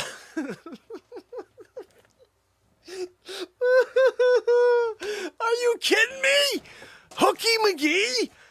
You can't be a Hooky McGee. Second mate? Hooky. Arr, Hooky. Geez, hey Hooky, do me a favor. Why don't you sit down and put those friggin' peg feet up there? Yeah. You think you got a parrot thing going on. Teach that parrot how to say a few things like, hey, Hooky, you want me to get that for you? Like, what are we talking about over here? You can't teach Hooky's parrot to be like like a service parrot? I got a service parrot named, Chester. Chester is my parrot. And when I want to do stuff, Chester simply says, what can I do for you, Hooky? Can I get that for you, Hooky? Arr, yeah, Chester. Arr, get that for me. It's in the books. You got to read more. You got to look up the ancient documents. You're not looking up the ancient documents. What are you looking at? Oh, I went to Google. You did a Google? I'm sorry. I sometimes am just questioning reality. Like, you're there doing a Google? I'm on Google. First of all, now you're tracked. They're tracking the friggin' hell out of you. No, I just was looking this. Yeah, they got that. They got a friggin' profile on you. Yeah. You got to do it like, if you're thinking about it, you better duck go it. You duck go it, and you get yourself behind scene. You're not talking about a Google anymore, okay? But you can't get your information from a Google. They tell you what they want you to hear. And you're going to sit there and take it? That's great. Yeah, no, this is good. Let me get 4 of them on my shoulder. You took the information in. Hooky McGee was, he was a pirate ahead of his time, really, if you think about it. He was the first pirate, on record with a double hook situation. First pirate on record with a double, peg leg situation going on. And also with a service parrot. That's like on, you go and look in the books. They're like, first service parrot ever, Chester McGee. They call it was Hooky McGee's parrot. So they went with Chester McGee. Chester McGee was the first service parrot ever. I just can't believe you didn't know that. Like, I don't know. You know what it is? You can't find those encyclopedias anymore. You got to search back. This is pre-73. You want to find anything on Hooky McGee? Anything on Chester McGee, the parrot? That says, "Arr, oh, what can I get for you, Hooky?" You got to go pre-73. Pre-73 is where all the goods are. Yeah, that's where they tell you all the stuff. Then they were like, oh, we can't let people know about Hooky. Look, Hooky The thing about hooky is this. People are like, if everybody learns about hooky, then you're going to have people who are like, I'm going to go for it. If hooky could do it, that became a bumper sticker. If hooky could do it. Hooky did it. Double hook style, sharpened them to a shiv, pegging it. Arr, they're coming. How's that eye doing over there? Looked good to me when you picked it up with your shiv hook and you took a look over there with your stiff neck. What did you do to your neck last night? I slept on the rock wrong. Oh, you slept on the... Okay. Where are you sleeping? You're sleeping on a friggin' rock, hooky? It feels good on my hooks. It feels good on his hooks. What are we talking about? Hooky McGee. This friggin' guy. Hooky. You know, if they had made a statue of Hooky, it's the first thing that would have been taken down. Yeah, they're going to rip down the Hooky statue. Oh, we can't have a Hooky. Hooky was the most prejudiced, racist pirate of all. Oh, well, how do you figure? Well, because he had the hooks. And because he had the pegs. That's just freaking racist. They ripped him down. They would have. They would have been like, we got to find any Hooky, like, memorabilia there is, and tear it to shreds. Let's do it in a public square. We're going to light it in effigy. Hooky. Poor Hooky. He's rolling around the sea right now. Arr. Double hook situation. He got a swordfish down there. Now he's wearing that on his face. Swordfish on his face. Double hook situation. Peg legging it. The parrot went down with him too. Arr, what can I do for you, Brigham? They're having problems breathing below water. That I get, you know. That one makes sense to me. So anyway, you know, if Hooky really, you know, doesn't get his fair share of publicity in 2022, I'm going to go and write my first book about Hooky. Hooky and the story about a pirate that was misunderstood. The story of Hooky, a pirate that just never gave up. Arr! Hooky, the first pirate to train a parrot to be a service parrot. By Menon. When you get to the by Menon, that is the end of the bit. You gotta understand, you can't go beyond that. Hooky's done. He's gone now. We put Hooky in the freaking dead man's grave there. As you just roll him into the sea. See you, Hooky. Arr, he was still alive. We didn't know. We weren't, like, that was the thing. We had no idea. Hooky fell asleep for a few days. He was just like, he had a couple of too many, and like Hooky's there. First of all, when Hooky takes his hookies into a barrel of whiskey, he sometimes will literally break the thing, and it's like, what do I do? He took the thing, it was pouring all over him. We couldn't smell that, though. We all had colds that day. And so we couldn't smell the alcohol on him, and Hooky's there. He wasn't, like, it didn't look like he was breathing at all. So we're like, Hooky was a good pirate. Yar, he used to get his gold shillings, and he couldn't spend them because of his friggin' hooks. But he had them. And so, Hooky, we say goodbye to you, and we wish you well, and you go into Davy Jones' locker. And he kicked him off into the air. He's going off the ship. I'm still alive! Oh my goodness, Hooky! Who cares? He only had the hooks. He had freaking 2 hooks, and this starts to be like the consensus. Who cares? He had freaking 2 hooks. That guy was more of a problem for us, right? I mean, you want to share your shillings with Hooky? Then you go get Hooky. You bring him back on. You share your spoils with Hooky. You take your care. I got 10 pieces of gold. You're going to give Hooky 5 then. Go get him. I'm good with, like, we had a cool thing with this guy, Hooky, and he died, you know? He died. He was just like, he died, and we rolled him in Davy Jones' locker. What? No, that's not insensitive. Hooky got a good run. Guys, let's be honest. Hooky had a heck of a friggin' run. And you guys want to bring him back from the dead? I know he's not dead yet, but you want to bring him back from potentially dead? And am I the only one? You guys are going to sit there quiet and let me make this decision? Huh? Captain Clark? Guys, look, I'm not going back in for him. I'm good. All right? Hooky was a good guy. He was a good pirate. But as soon as he lost that other friggin' hand and he went double hook style, I'm sorry. Look, as the captain of this ship, I don't need a double hook situation while we're trying to go and plunder. You want to go plunder? Double hook situation? You're right. No, he was very good on offense. When we needed to go and we needed to plunder and jump from ship to ship. And somehow we have him start at the top, so he would do like the zip line situation. Arr! And he would always get a couple of bad pirates. Yeah, maybe you guys think maybe we should get Hooky back and just like keep him in a cage, right? And then every once in a while when we need to take him out to fight, where we're like, we're going to take over that ship over there. We get Hooky out, right? Hear me out. We still got, he's trying to swim with the hook hands. I think he may be having a tough time, guys. He's got pegs for legs. He's got hooks for hands.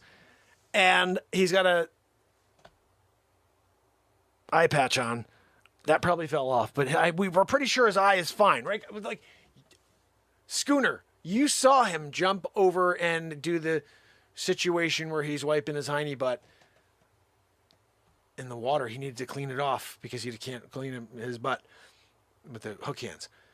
And didn't you say his eye looked fine? There was no like weirdness to it when he looked out to the left to see that they were coming. Arr.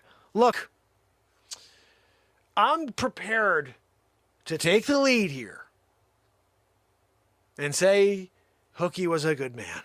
He was a good pirate. And he died a good pirate. Shut up, Hooky! We can still hear. We're trying to say your goodbyes. You're there screaming up to us. I am still alive. Arr! Arr! Come save me. Somebody pushed me in. Yeah, we pushed you in. We thought you were friggin' dead. Will you die already? We're trying to do an obituary for you. Live. We're doing a live obituary. Yeah, no, did you see Carcass over there?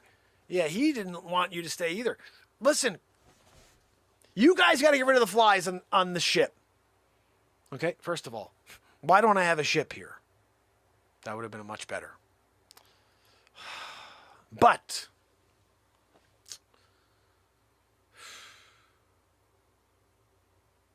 you better get it together, guys, or else you're the next guy that goes over the edge. And we're not going to wait for you to wake up either to see if you're alive. Hooky, be quiet. No. We're not getting you. We've determined that you're nothing but a pain in the neck. And you always have those demands? Arr, can you help me with that? You're always asking for someone to help you with that? You know what? I think it's probably, I think it's about time we just move on, people. Let's just move on down the road, mosey on down the road. Don't listen to the screaming, okay? That is not Hooky. Hooky's gone, guys. That is a spirit of a demon taking over Hooky. Hooky, he died. Remember? We all saw him. He was dead. We kicked him off the side. Dead man's, Davy Jones' locker situation. He's there now. And a demon is trying to get us to come back. Well, you guys want demon on board? Black Pearl situation? Now our souls are damned. Because you guys wanted to save Hooky. Demon Hooky. This is Hooky the Demon now.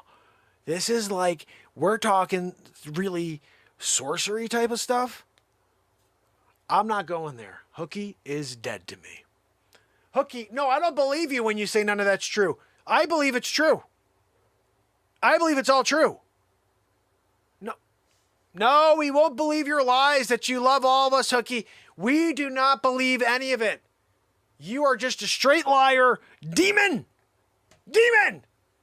Leave Hookie's body to rest in the sea. He died 15 minutes ago. You're going to pretend that you're Hookie and all of a sudden you got light and love coming out of your heart? No, I'm sorry. That wasn't the real Hookie anyway. Like, right, guys? You remember Hookie was a jerk, right?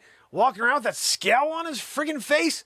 Arr. He had the pirate, the stupid parrot had a scowl too. Arr. Arr. Like, who, I mean, seriously. If Hookie didn't die and, you know, he was alive, who would have been happy that we still had Hookie? Okay, so a few of you would have been happy if Hookie didn't die.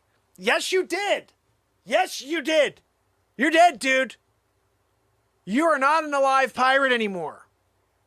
You died. We rolled you off Davy Jones' locker. You were dead. Just because a demon's trying to come back on the boat right now to do a dead pearl, black pearl situation? No. We're not doing that with you, Hookie. Just let your hooks, the weight of your 8-pound hooks, you know, just take you to the bottom of the sea. Demon be gone, you know? How are those pegs doing? You're trying to tread water with a hook situation, double hook situation. You're doing the half legs because you got pegs, both sides. Arr, I'm still alive. You're not still alive. Guys, right? We all saw Hookie die. This is obviously some sort of, you know, ghost trying to come back and take our souls now. You guys can't go get gold anymore and plunder. I want to plunder. I'm thinking if we plunder, we have a better chance without, you know, a demon Hookie, you know? Yes, you are a demon Hookie. You are the demon. You're not. No, you're not. We're not getting you. No. Just freaking die already. No, guys, it's not Hookie. That's not Hookie. Double hook situation. Come on. You guys know that double hook situation could never tread water for that long. He died in like now 25 minutes ago. I'm still alive. My heart is beating for you. Hookie, you never would have said that to anybody. Now all of a sudden your heart's beating for us? Yeah. Demon in disguise. Look, I was always told that when someone is really being nice, it's because they're mean. Yeah, it was in a Bible or something like that. Bottom line is Hookie, yeah, we're going to leave him in the sea. I think it's the right thing to do. You guys are on board, right? Leave the demon in the sea. Okay, demon, Hookie, we wish you well. Please stop the screaming. We don't want to hear your lying tongue, you know, the sound of the voice and the siren-esque type of thing where you're doing the work of the devil. No. We really did like Hookie when he was alive. It's too bad that a demon is attempting to take over his soul and come back. It was a shame. We did like Hookie, especially the way he would plunder ships with us. You know, like sometimes he would do a Wolverine situation, but as a single, you know, adamantium, he's single. It's also tough because, again, he's worth 7 pounds. Dude, Lucky was like jacked over here because he was he's always doing one of the Wolverine situations, you know. And so he, you know, when you've got chests like the size of an Olympian, and you're, I guess the treading water makes sense. Guys, maybe that is Hookie. Maybe Hookie is still alive. And that's not a demon. And maybe we should bring him back and, like, we'll have a Hookie still. We'll have a double hook situation to go into the next plunder. What do you guys think?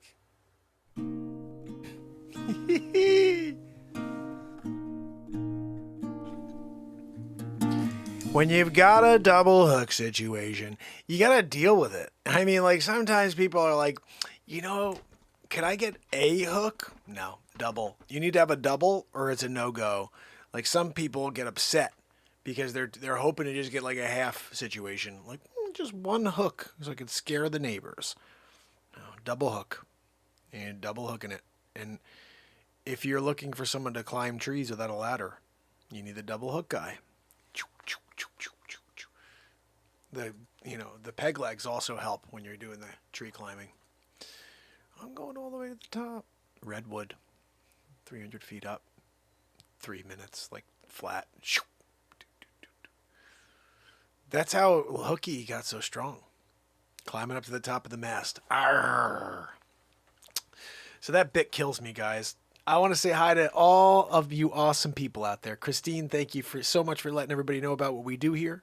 Trish, Rose, Cheryl Dowles, Drifting Desires in the house. Drifting, you missed it the other day. I got to play something for Drifting. Well, Drifting was here for it. That's why I did the bit. But I'm going to do it anyway. Which one was it? Oh. It was the radio call-in show. Did you guys ever see this one? Gosh almighty. We have so many silly bits here. Tony, my brother in the house. Guys, if you've not, I want you to do a few things for me. Please subscribe to Christine Seidman. She has an awesome account and she drops content all the time. And also, please follow my brother, Tony. Tony, it's time to wake up. Give him a follow. He drops content all the time. He goes live all the time. I love Tony. That's my brother. All of you guys are my family. And I say that every day because I want you to understand family is important in this world and we need to become a family. The light breathers need to come together. Glenn the other night, my brother, he kind of opened my eyes up to something. He's like, you can't think the whole world's going to come together. He didn't say this to me, but he was just saying it. He's like, you can't, there's just a lot of crappy people out there. And he's right. That's not going to change. I'm not going to change the world from crappy to good. What I'm going to do is get the good people together and that we're going to do some work that I think will kind of chip away at some of those people. Not all of them, obviously. It's never going to happen. But I see that freaking fly. I'm going to Miyagi him. Miyagi! Freaking A. Focus on your training, Danielson. I thought about, I should have called it Pires of the Caribbean. By Menon. But this bit right here, I'm going to play it for you. Check this out. Jeremy, how are you, brother? We talked about you earlier. So good to see you. This is a little something. You can mandate this, brother. That's right. You missed it, Tony. I played that yesterday. It was actually the name of the show. Did you know detergent leaves behind bacteria? These people here on the tuber, whenever you An put something, Invisalign smile is so powerful. whenever you put something like, hey, mandate this, or do you trust your gov? They give you like a yellow. The AI is so triggered. Everything you say that is like against their narrative at all gets a yellow. And they pulled one of the shows like 2 weeks ago. It's like, it's just insane that, the overreach, this is about freedom of speech. This is about discussing thoughts and questions that you have. And in a world where you can't do that anymore, we start to really look like mid 1940s in Germany. And this whole thing too, where you get people fearing enough, they'll do anything. That's what they say. You get people fearing enough, they will do anything. And proof is in the friggin' last year and a half. Look at how many people were willing to jump right in line and throw something that nobody's ever done in the history of time right into their body. mRNA. I'm not going to say the last letter because then we're going to have problems with people. But, you start looking at the information, you start seeing all of the questions from other sources when you look on Rumble, if you look on TikTok. One thing I have to say about TikTok is it's pretty amazing. There's no censorship on TikTok. They put it all out there. They let people, any conspiracy in the world you can put out there, and they get tons of views on the For You page and everything. So you'll see like alien stuff come up. You'll see stuff about the November situation. You'll see everything and anything that you'd never see on the tube over on TikTok. So make sure you guys go there if you're looking to get some truth. So this right here, we need some comedy. We're sticking with the laughs on a day like this, especially. We need to continue to drive towards some positivity and some good laughs. Morningstar Farms. This is another intro to the show from America's about a favorites week ago. made from plants. So, comedy took over. That's it. Comedy wins. There we go. We ended the poll on comedy. Whoever got that last one in there, I think it may have been drifting. You won. You're the winner. Yeah, what do we have? Joanne, what do we have for drifting for being the winner tonight? No, we're not giving checks away. No, Joanne, we gotta have like a furry bear or something. Like you gotta give something away as a gift, as a prize. You know, like, Hot 97, we're giving away a bear today. Like, oh, really? What kind of plush bear? No, a friggin' bear. Like, you got a Kodiak bear in your house now. Sorry, you shouldn't have called in to Hot 97. You call in Hot 97 and you listen, there's an unspoken rule and an unspoken contract when you call Hot 97 and try to win the award, the surprise, and like the big chest, you know, the prize that pops out of the chest. It happens to be an actual physical bear this time. You thought we meant like a big, like fluffy bear? No. We meant like straight out of the forest, out of the wilderness. We grabbed a Kodiak bear, 9 months old, raised it to full adult. We didn't feed it for 3 weeks. It's all yours. We're just going to drop it off tonight. That, you can't get like into that? Like, that's what we did here. We told you from the beginning, come on, give us a call. You're on these 7. We're going to give you a bear. You freaking called in. That's on you. Like, we can't now step back and be like, oh, you know what? We have to do the contest over because this guy doesn't want a Kodiak bear. You understand like what we're doing here. That's why it's the unspoken contract. When you call in, am I the winner? Am I the 11th caller? You darn right are the 11th caller. It's Hot 97 more one, 11th caller today. And we got you. What's your name on the phone right now? It's Dolores. Oh, hi, Dolores. Listen, you're the winner tonight. Fantastic. We can't wait to send you your bear. Oh, my goodness. I can't wait to get the bear and give it to my husband. Oh, my God. What kind of plush bear is it? Is it one like you got from like a big carnival? Well, we're not sure what you mean. A carnival bear? No, it doesn't do tricks. No. Oh, what color is it? Is it pink? Is it a pink? This is Hot 97. We don't get pink bears. We get actual bears. Like they eat people if you don't feed them. We didn't feed ours for 3 weeks. Been in a cage. He's ready to go, baby. So we're stopping by. We used caller ID. We know exactly where you live. There's no hiding from the freaking Kodiak bear. Hot 97. You can't call Hot 97 and like, you know what I mean? Then be like, you know what? I don't want the door prize. I don't want the 11th caller prize. I thought I did, you know, but then you were like, it's livestock. Like, you know, I don't know why you guys decided to get like something that could hurt human beings though. Like, what did you do that for? Like, couldn't you just get something like a little fuzzy bear? Like, I thought you had a fuzzy bear for us. No. We're the edgiest rock station on the planet. When we tell you we're giving you a bear, we're giving you a freaking Kodiak bear. Long razor blade type of, you know, claws, teeth down to the knees, you know. We're hardcore, you know, rock and roll here. We can't do it, you know, like, oh, we gave a little plush bear. Nobody would listen to our station if we're giving out a plush. You understand, right? Plush bear doesn't equal 97.1. Like when we're doing 97.1 and we're hitting people in the face with the hard rock death metal, you can't give away like a little plush bear. That's like a weird assumption on your part. You know what we do here. You understand. We kick walls in while we play. You're in the middle of playing and we're demolitioning like it was a whole house. We demoed it. It's down. Like, we just started the song. Freaking house is down to the ground. We hired this guy, Sonny the Fists. He takes it all out. One fist, one punch. That's it. But that's a special case. He's a very expensive punch. Some people you charge like 13 grand to take out of the house. You got to pay 13 grand for a Sunnyfest too. It's just done quicker. You know what I mean? Like some people are like, oh, I'm going to hire a group of guys to come down and raise the home. Take it down. They take it away. And it takes like 6 days to, 9 days. Sunny the Fist knocks it down in one punch. And then you just have guys take it away. So it's worth it because you're paying the same amount. You just have that weird thing. You're like, you just hit you hit it once. I'm giving you that $13,000 for one hit.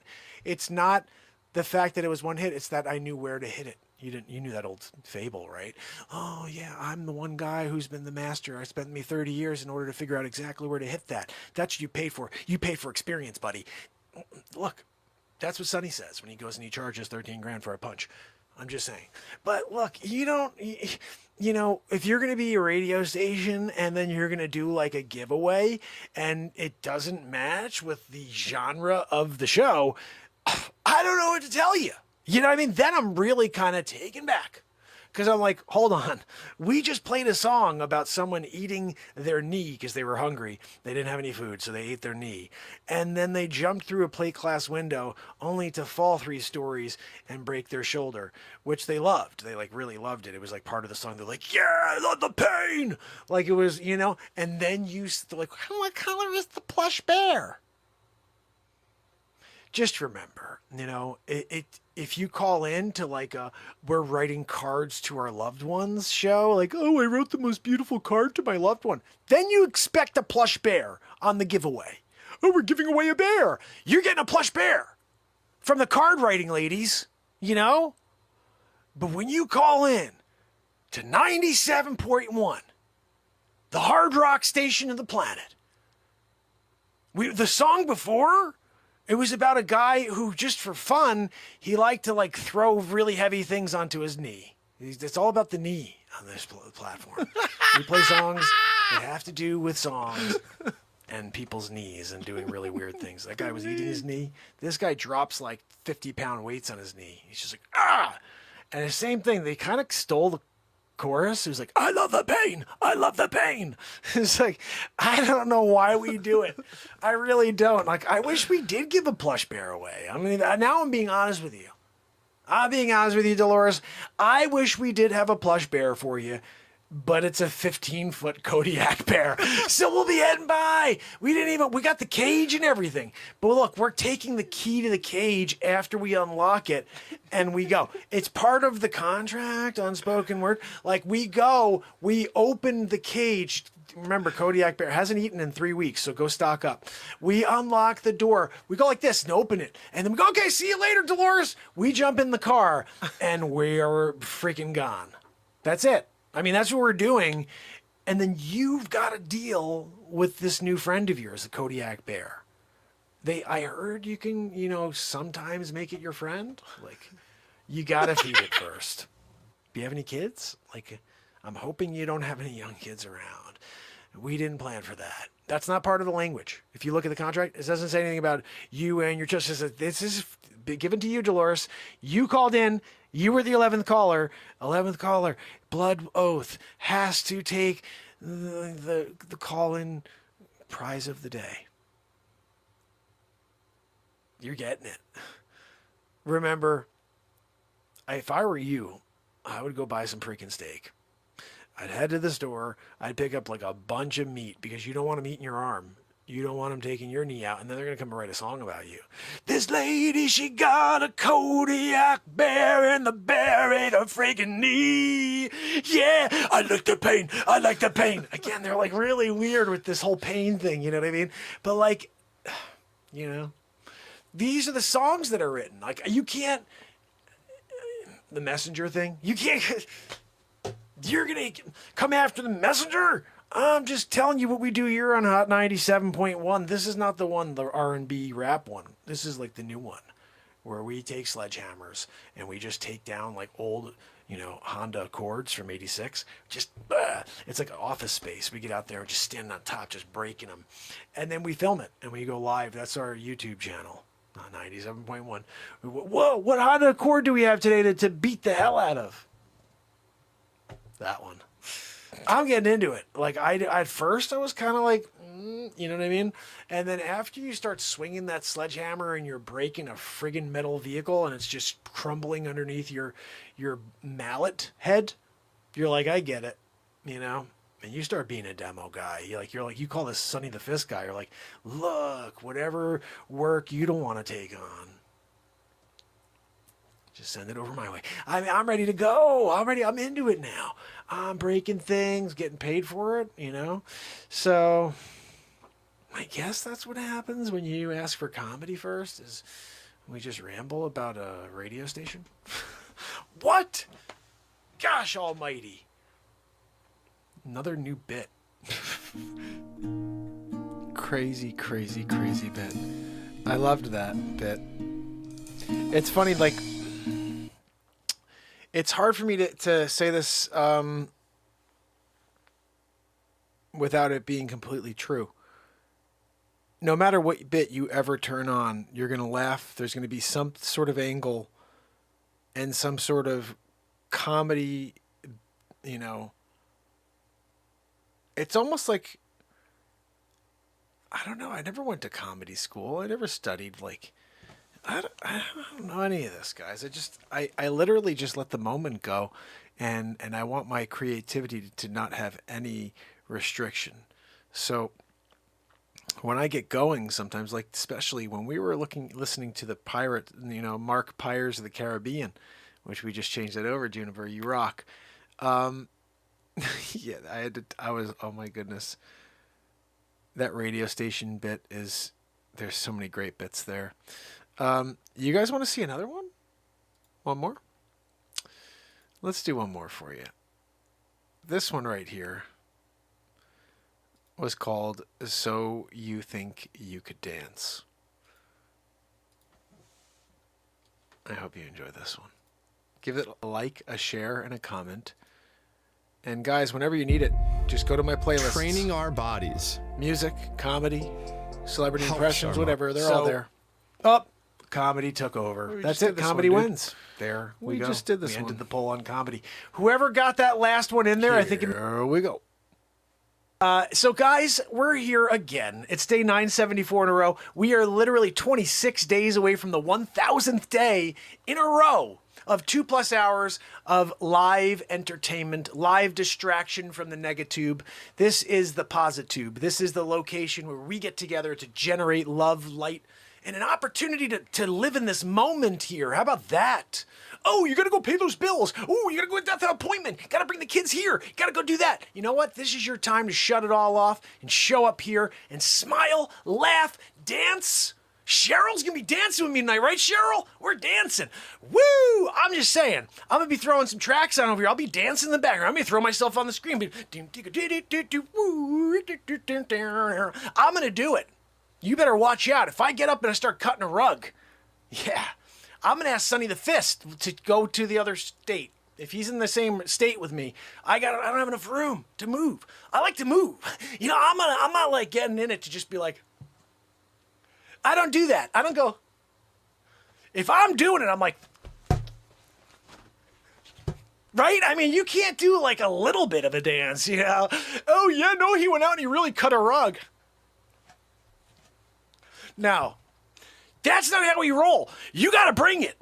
You better like break a hip or something in the process of dancing it out that night. I had such a good time. Really, yeah, I'm in the hospital 3 weeks. I brought it. I didn't go and like I'm not going to go and put that myself at risk. I put myself at risk. I was like, whatever. If I can't get up after this, like I do like the whole whammaroo, and then like I did a turbo landing on my head, and then I did a spin wheel on my head spin. Yeah, boogaloo. You remember that? You know, look, if you're not going to get into a boogaloo production, you know, like I don't know what to tell you. Yeah, turbo doing a head spins. You know, boom. You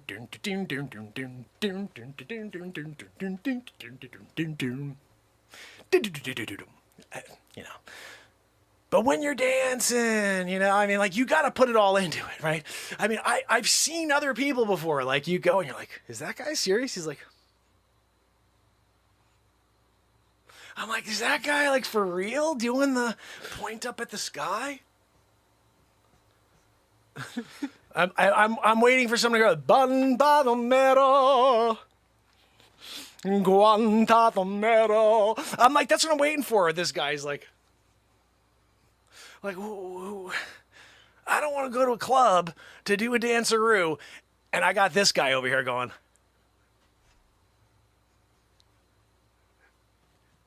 don't do the point. Don't do what do you do? You're doing a point? You're there on the dance floor going, did you really do that? Was that you? You're like, you can't.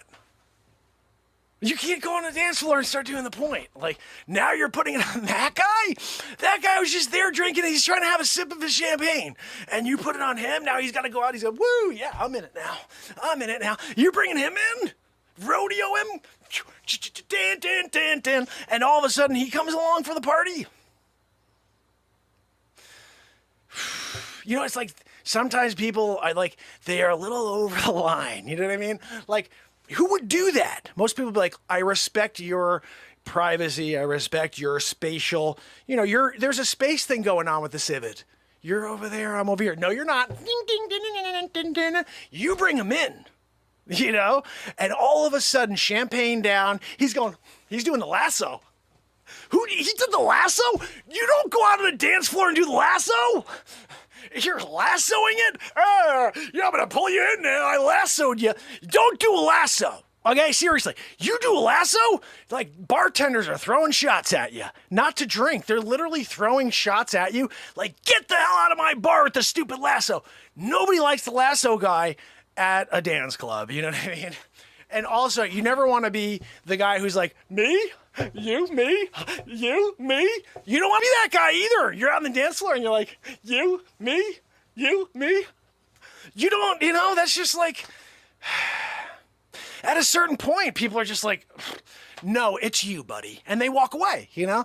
And you're like, no, I was just trying to get you to be a part of the program. Danceroo, Saturday Night Fever. This guy, you seen this guy? All of a sudden he's like, don't do that. You don't walk into a club when everybody's like, and you go, you know, that's where I draw the line. I draw the line at the Travolta when you do the arm up in the sky. You know what I mean? Like, dun, dun, dun, dun, stay alive. I'm like, no, you're not staying alive. Get the hell out of here with your stupid lightning bolt situation thing going on. We're not bringing back the 70s. We're not into it. You're not going to be like wearing the bell bottoms again, okay? Leave the bell bottoms at home.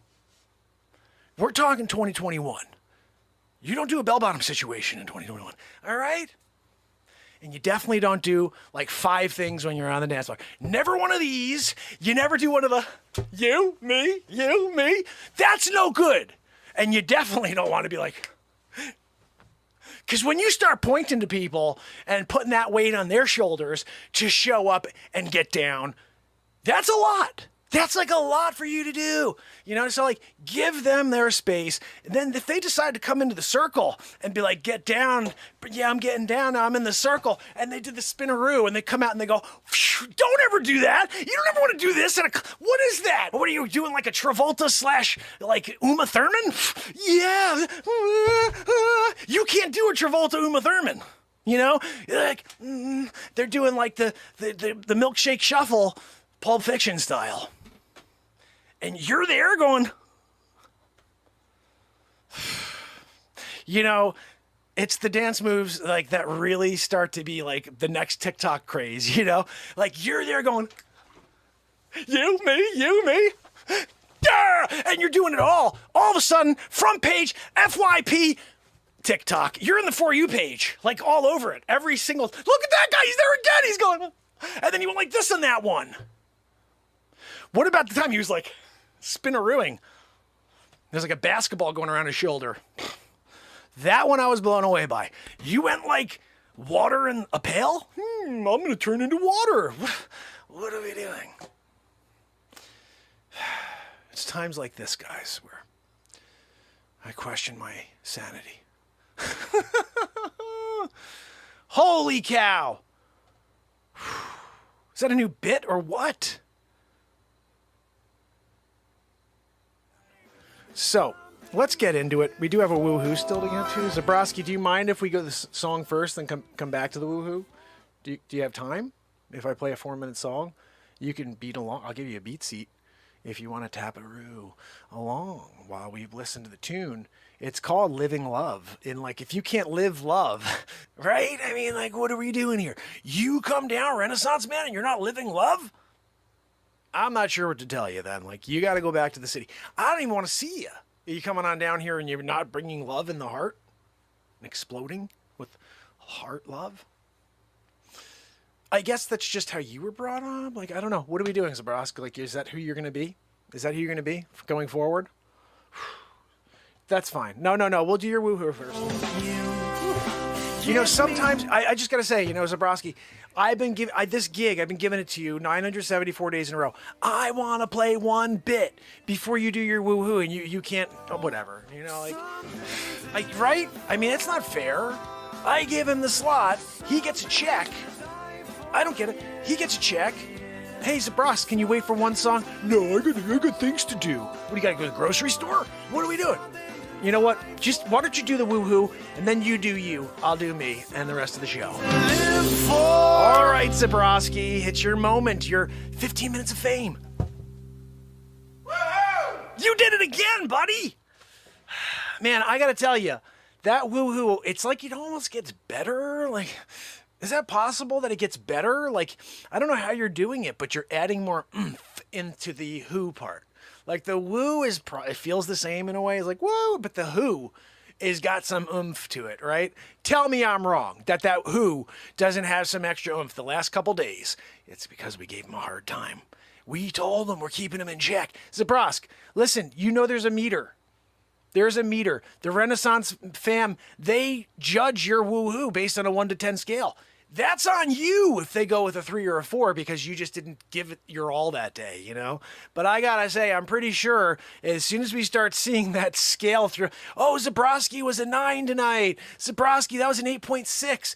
I'm waiting, brother. I'll tell you, buddy, okay? You just need to chill it out for a minute. They're about to tell you how well you did. This is the test. You know, if you can't make it past the Renaissance fam with a good grade, you will not win Grammy next year. I'm just saying, your woohoo is just going to be like, we'll give it to the next guy. Zabrowski, we love you, bud.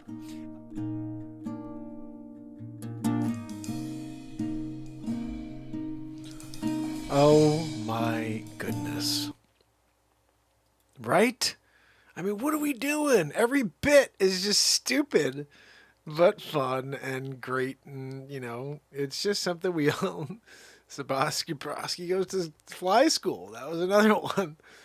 Concentrating while camping. That was about a concentration thing. When you're there with camping and you're concentrating, you know? I mean, they kind of, like, made that a bad thing. When they, like, what do you do when you go to think? And you're like, I'm going to go and camp it. I need to work through this novel. Oh, it's a concentration camp. I mean, you're there... concentrating while you're camping. It was a no-brainer bit, really. Well, we have the Mark Della effect. We have vibrating at a level of love. We've got Hammer, Jammer, Lammer, Jammer, Bammer, Dammer. We got Bat Mark. Campfire Cupid for the love of leeches. That's a Keith special right there. When Keith stepped there in Rhode Island and he's there getting our business together, the leech business. You know, you can't, you know, ask for a better number 2 than Keith. Except after turkey on Thanksgiving. That's also a good number 2. No, I'm just kidding. Guys, so listen. We've been here for 2 hours and 15 minutes.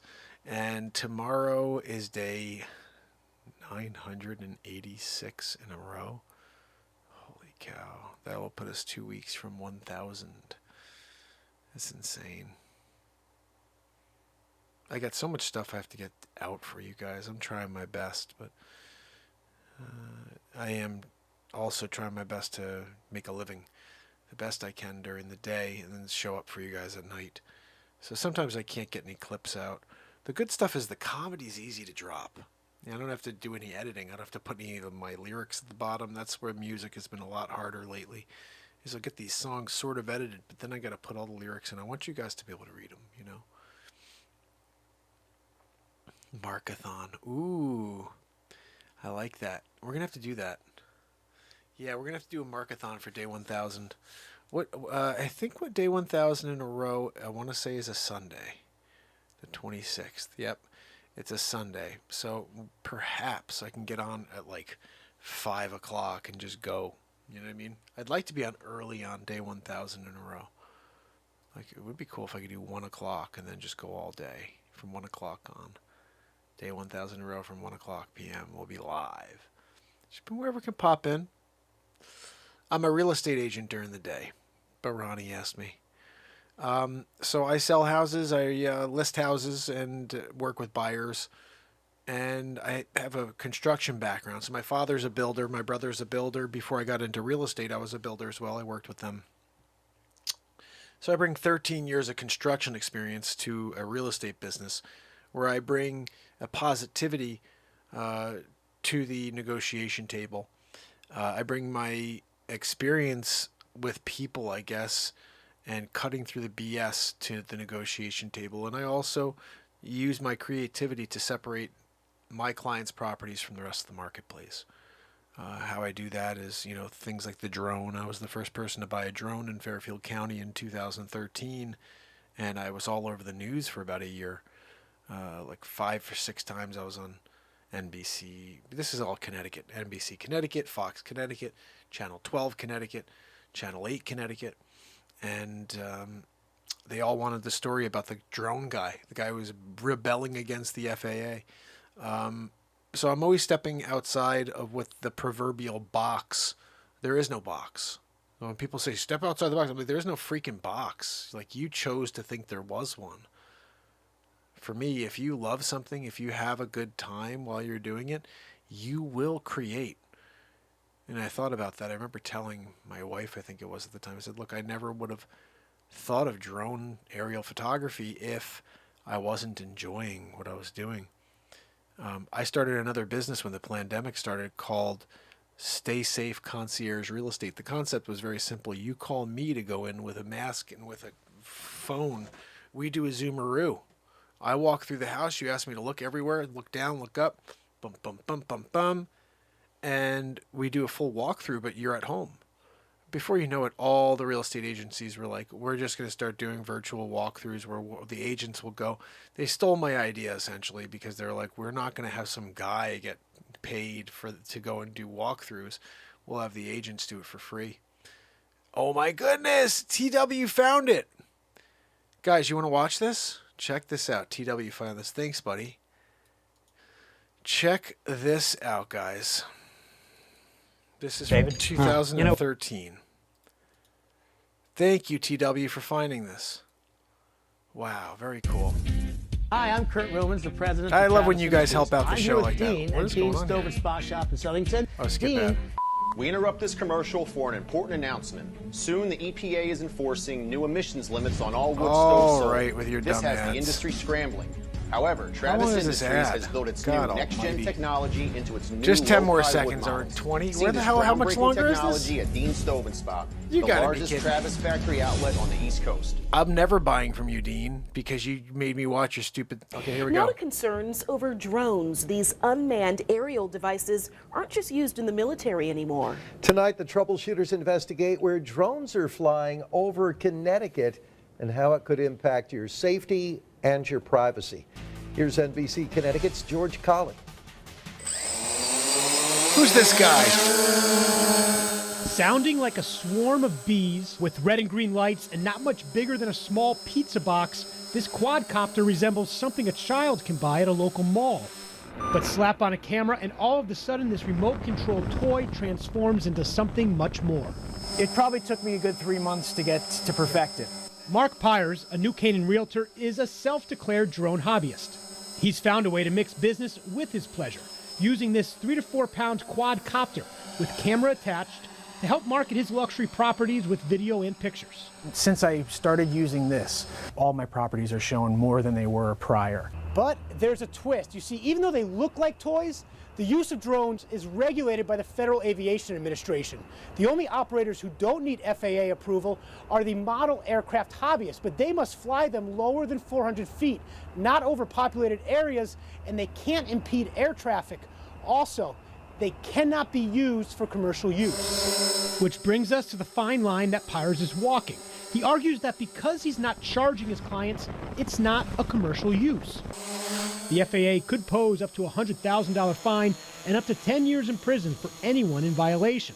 Still, Pires is confident he's in the right. The biggest concern I think I've gotten from people is the fact that the FAA has anything to say about it at all. While the FAA focuses on the safety of flying drones, others focus on privacy concerns. This technology will be very routine and very easy to use, as well as easy to abuse. From the military to police departments, private businesses, or just by hobbyists, the discussion over the uses of drones revolves around how and when, not if, they'll be more prevalent in the future. Right now, the FAA is working on updating all the rules on who can operate drones and for what purposes. Those are expected to be released in 2015. It's the kind of thing where people have to realize that a lot of their life will potentially be captured by these aerial cameras. And what happens to the data collected by these cameras, especially by Big Brother, is what has the ACLU paying close attention.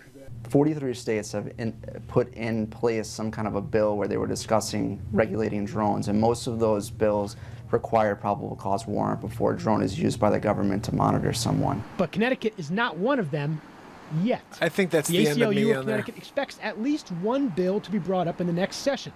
The last chance to do so before the Let me see, I think skies are that's the end of expected it. to leading the research program from the use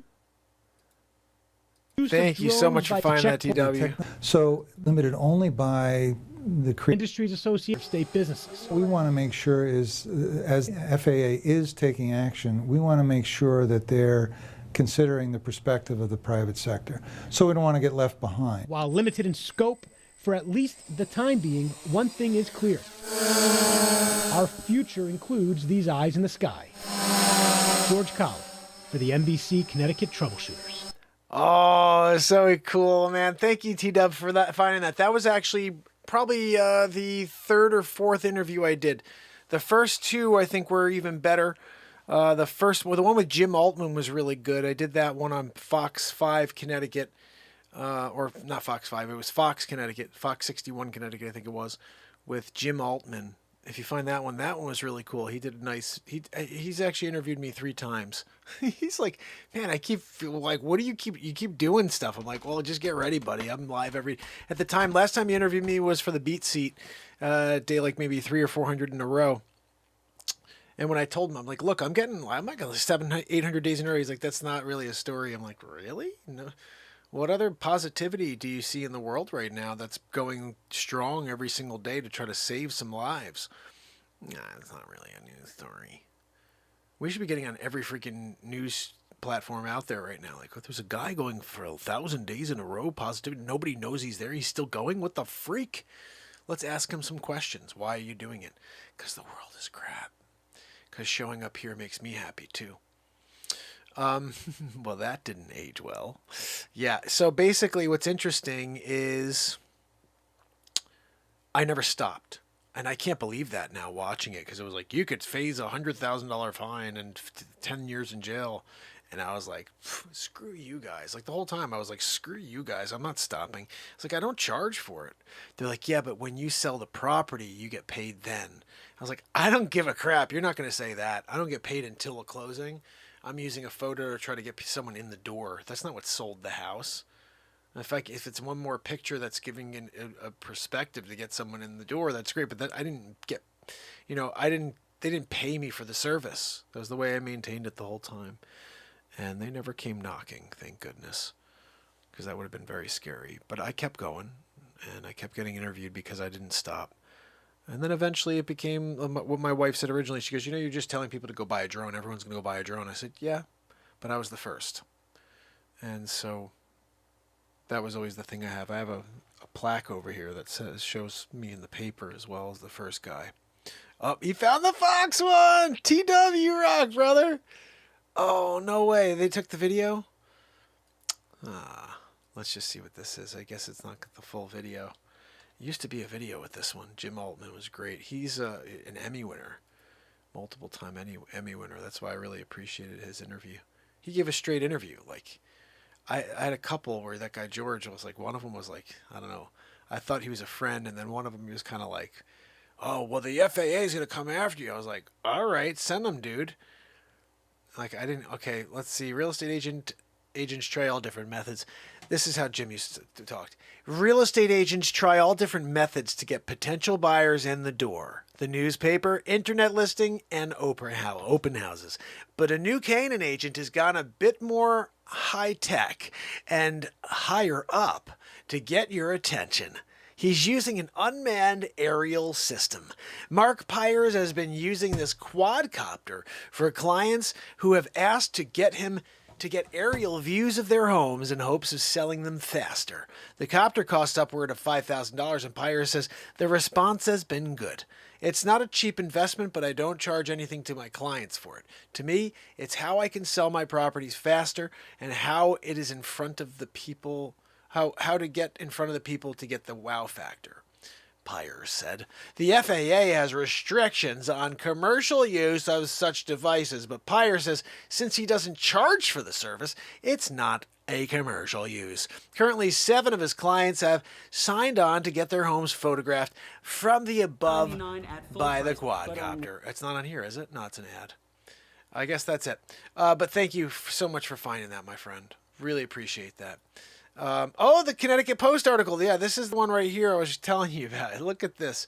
T-Dubs is in the house with all the Mark Pires stories. Newspaper. And, okay, yeah, this one right here. Drones taking off as a real estate marketing tool. And this is the best part right here. Let me show you this way. This is a better way of showing it.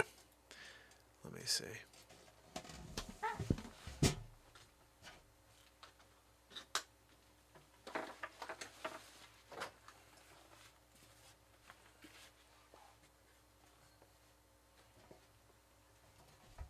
Taking to the skies.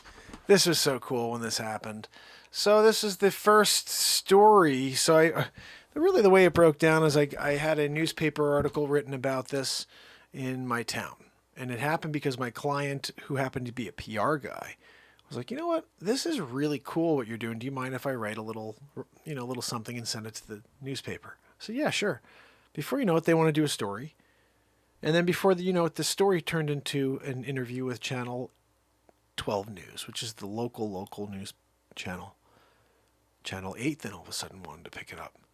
Now I'm being interviewed by Channel 8. Then Fox. And then NBC Connecticut. And then again from Fox. Then again from NBC Connecticut. I was on NBC Connecticut 3 times, the one with George Colley. 2 or 3 times, I think. And the last time it was like he didn't even use much of me, just like a clip of me flying the drone, which pissed me off. But first guy, and that's what this says right here. Mark Pires, a real estate agent with Coldwell Banker, my old firm, flies his custom-built quadcopter, which simultaneously shoots stills and video at a Fairfield home on Monday. Pires is the first agent, again, I'll say that right there. Pires is the first agent to offer this state-of-the-art aerial service. Top an aerial photo of the property. The best story about this is when the first week I got the camera.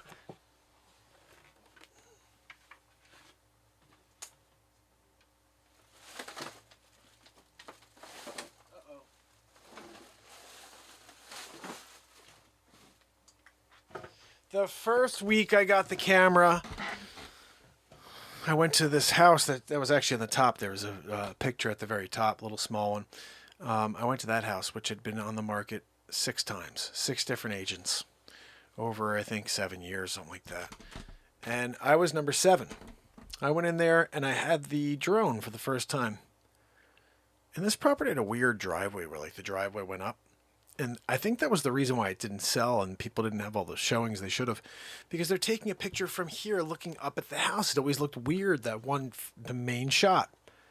I took my drone and I took a shot from 20 feet up in the air. Just this perfect, portrait shot of the house, but instead of looking up at it, you're looking flat at it. I freaking sold the house in 34 days. And I remember thinking to myself, you know what? This thing is like going to be a gold mine, because to get people to look at the second photo is the hardest thing in the world to do. You got to get them to spend 4 seconds on the first photo and say, yeah, you know what? I like that. I like the way that, there's a pool. Oh, okay. Picture 2. Or they look right at that first picture and they're like, that's real. So buying the drone was like a no-brainer for me. I started like shooting photos for other agents. I'm always thinking about like, what can I create a business out of it? Never really follow through on a lot of these things, but one of them was called Dr. Drone. That was what I came up with, Dr. Drone. And then I was going to do a nationwide drone company called DASA, Drone Aerial Services of America. And that didn't go anywhere. I know there's lots of people that have done all this, but my thought was that it would be like the hub, and then all over the country there's franchises. People who call in for aerial, photography, they call main number, and then we just send it out to the different franchises who pay a fee in order to get that business. Never did it. Lots of people have. But when you start doing these things, you have to follow through. I didn't follow through on those things. That's why I follow through here. That's why I don't give up. This won't be another thing that I say, well, I was doing it and I didn't finish it. I didn't do DASA. I didn't do anything with Dr. Drone. I should have. Great names. Especially Dr. Drone. Thank you, Sig. You rock, brother. And the reality is, you will have lots of ideas in your life. The question is, do you have what it takes to step up to the plate and hit the freaking ball out of the park? And most people don't. In fact, almost everybody you know doesn't. And that's why a lot of times they're not happy for you. I thought it was interesting the other day. It's just a side note, funny thing, but I posted a thing about how I was like agent of the month or something like that, listing agent, sales agent of the month or something for August or whatever it was. And, I post every day. I'm live every single day, 985 days in a row. I never get anybody to interact. Nobody ever says anything on Facebook. I'll post things. I'll put up a funny clip. I'll put up a great piece of music. 1 like, 0 likes. And if I do get a like, it's like Christine happened to see it come across her page or something like that. Or Dana Shiver. Somebody sees it come across their page. But I don't get any views. Facebook just does not send my content out. The other day I posted this thing I forwarded it from my real estate page. I think it was even different than that. Maybe this is why it got some views, guys. This is interesting. Where it started was from my Berkshire Hathaway Home Services page. They sent out a thing. Hey, Mark Pires and I forwarded that through my page. Now, people have often said that they share my content on Facebook and then but like my buddy Austin, he'll post and he gets between 5 to 10 comments and likes on everything, no matter what. 5 to 10 likes. Every single time he's posted anything of mine, it's crickets. Nothing. Nobody sees it. And I think they ban content from being shared. And I know that they do, but I can't believe they do it to my show. So when you go to Facebook and you try to share this show, you're going to see, and I don't know, somebody try to test this, especially somebody who has a ton of friends and followers on Facebook. Share one of the shows, share one of the pieces of music, some piece of comedy, share it and see if you get see if you get any views, if you could check the analytics at all. Because for some reason, they have this show clenched, especially on the Zuckerchooch. The Zuckerchooch is the worst. We, at least here on YouTube, the show, I believe, is, like, if you go to my page, you should see I'm live. So if you know that this show is being suppressed in a way from, the man, just show up here to the channel every day and check around 10 o'clock, 10:30, every day, 10:30. Every day I'm going to be on the air, and if I'm not on the air yet, you should see the show page that's coming up soon. I'll be live in a few minutes.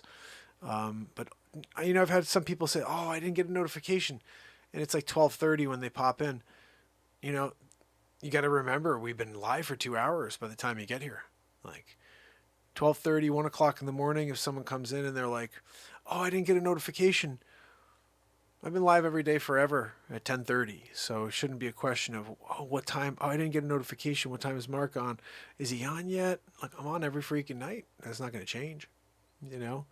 But if you don't get a notification, just show up. Just come to the page, because I am going to be live. They can't stop me, no matter how hard they've been trying. They keep thinking, like, dude, he's not going to show up again. Like, he's going to stop. Like, why would he keep going? Well, because we're having so much fun here. And you guys are awesome. And if we can level you guys up, level me up in the same, you know, moment, and hopefully spread a little bit of love out to those that aren't here, get them to come out for tomorrow, you know? I think that's the idea. People, and this is a good life lesson. Someone's like, people want to get there. They want it. Yeah, everybody wants things, but do they want to work for it? And time is a weird, you know, it's a weird thing. We can't even wrap our minds around time. But you have to somehow continue to push out an effort at a level until time and effort become success. You know, I'm pretty sure, you know, 5 years ago, 6 years ago, before all this madness, you've put a show like this on the air where we're just having a great time, writing songs, creating comedies in the moment. It would be easy. Like wildfire would be growing, you know? Everybody would be like, oh, yeah, we're going to be out for tomorrow. We're doing that live improvisation show, the one that hasn't had a script. But, like, the way that they they put their claws. And it's my fault. It's my fault because I did all the Trumper stuff. I get it. But they don't change. Once I realize this now, like, when you're thinking to yourself, well, if you just stop doing that, they'll just let you out. No, I think that I'm there for good, like with these people. So the only way to get there is to buy my way out or fight my way out with you guys. So that's what we're doing. But this all came up because of UFO. UFO was saying that earlier. I'm going to keep showing up every day because that's all I know how to do. I'm not sure how to get other people to know we're here. I think that's going to be on you guys. And I'd hate to put on your shoulders, but I appreciate the fact that you tell people to come by. Guys, yeah, if you haven't yet, please go over and subscribe to Christine Seidman's page. And Tony was here earlier, if he's still here. If not, make sure you subscribe to Tony's page. Sub-Zero, how are you? So good to see you. TW, I want to thank you so much for finding those newspaper and those couple of links to the drone stuff I did in 2013. I'm going to continue to just innovate, even if it means here on the Renaissance Man show, you know? So, guys, tomorrow, remember, we do it all over again. But tonight, we had another great time, didn't we? So, I do want to say goodnight to each and every one of you, so make sure you say goodnight now or forever hold your peace. Cheryl Niles, Christine Seidman, Paul Dillon, my friend, Sig Sauer, my brother, thank you so much for your donations. And also, Juniper Berries, I know you're out there. I appreciate you so much. Thank you, guys. Tomorrow, guys, yeah, we're rocking and rolling again. I got to get some more content together. That may be the thing that just is starting to slow down until I can get my head around all the other stuff is dropping content afterwards. Just the night shows, and I'll collect content as long as I need to. Oh, goodness. So, fam, friends, Sub-Zero, Jason, my brother, good to see you. You missed a pretty bit. We had a jam early on, right, guys? I played Medieval. It's a song I wrote in 2001 right after the Twin Towers attacks. So, fam, friends, until tomorrow when we do it all over again. It's Mark Pires. And it's Renaissance Man. I love you guys. I'll see you tomorrow.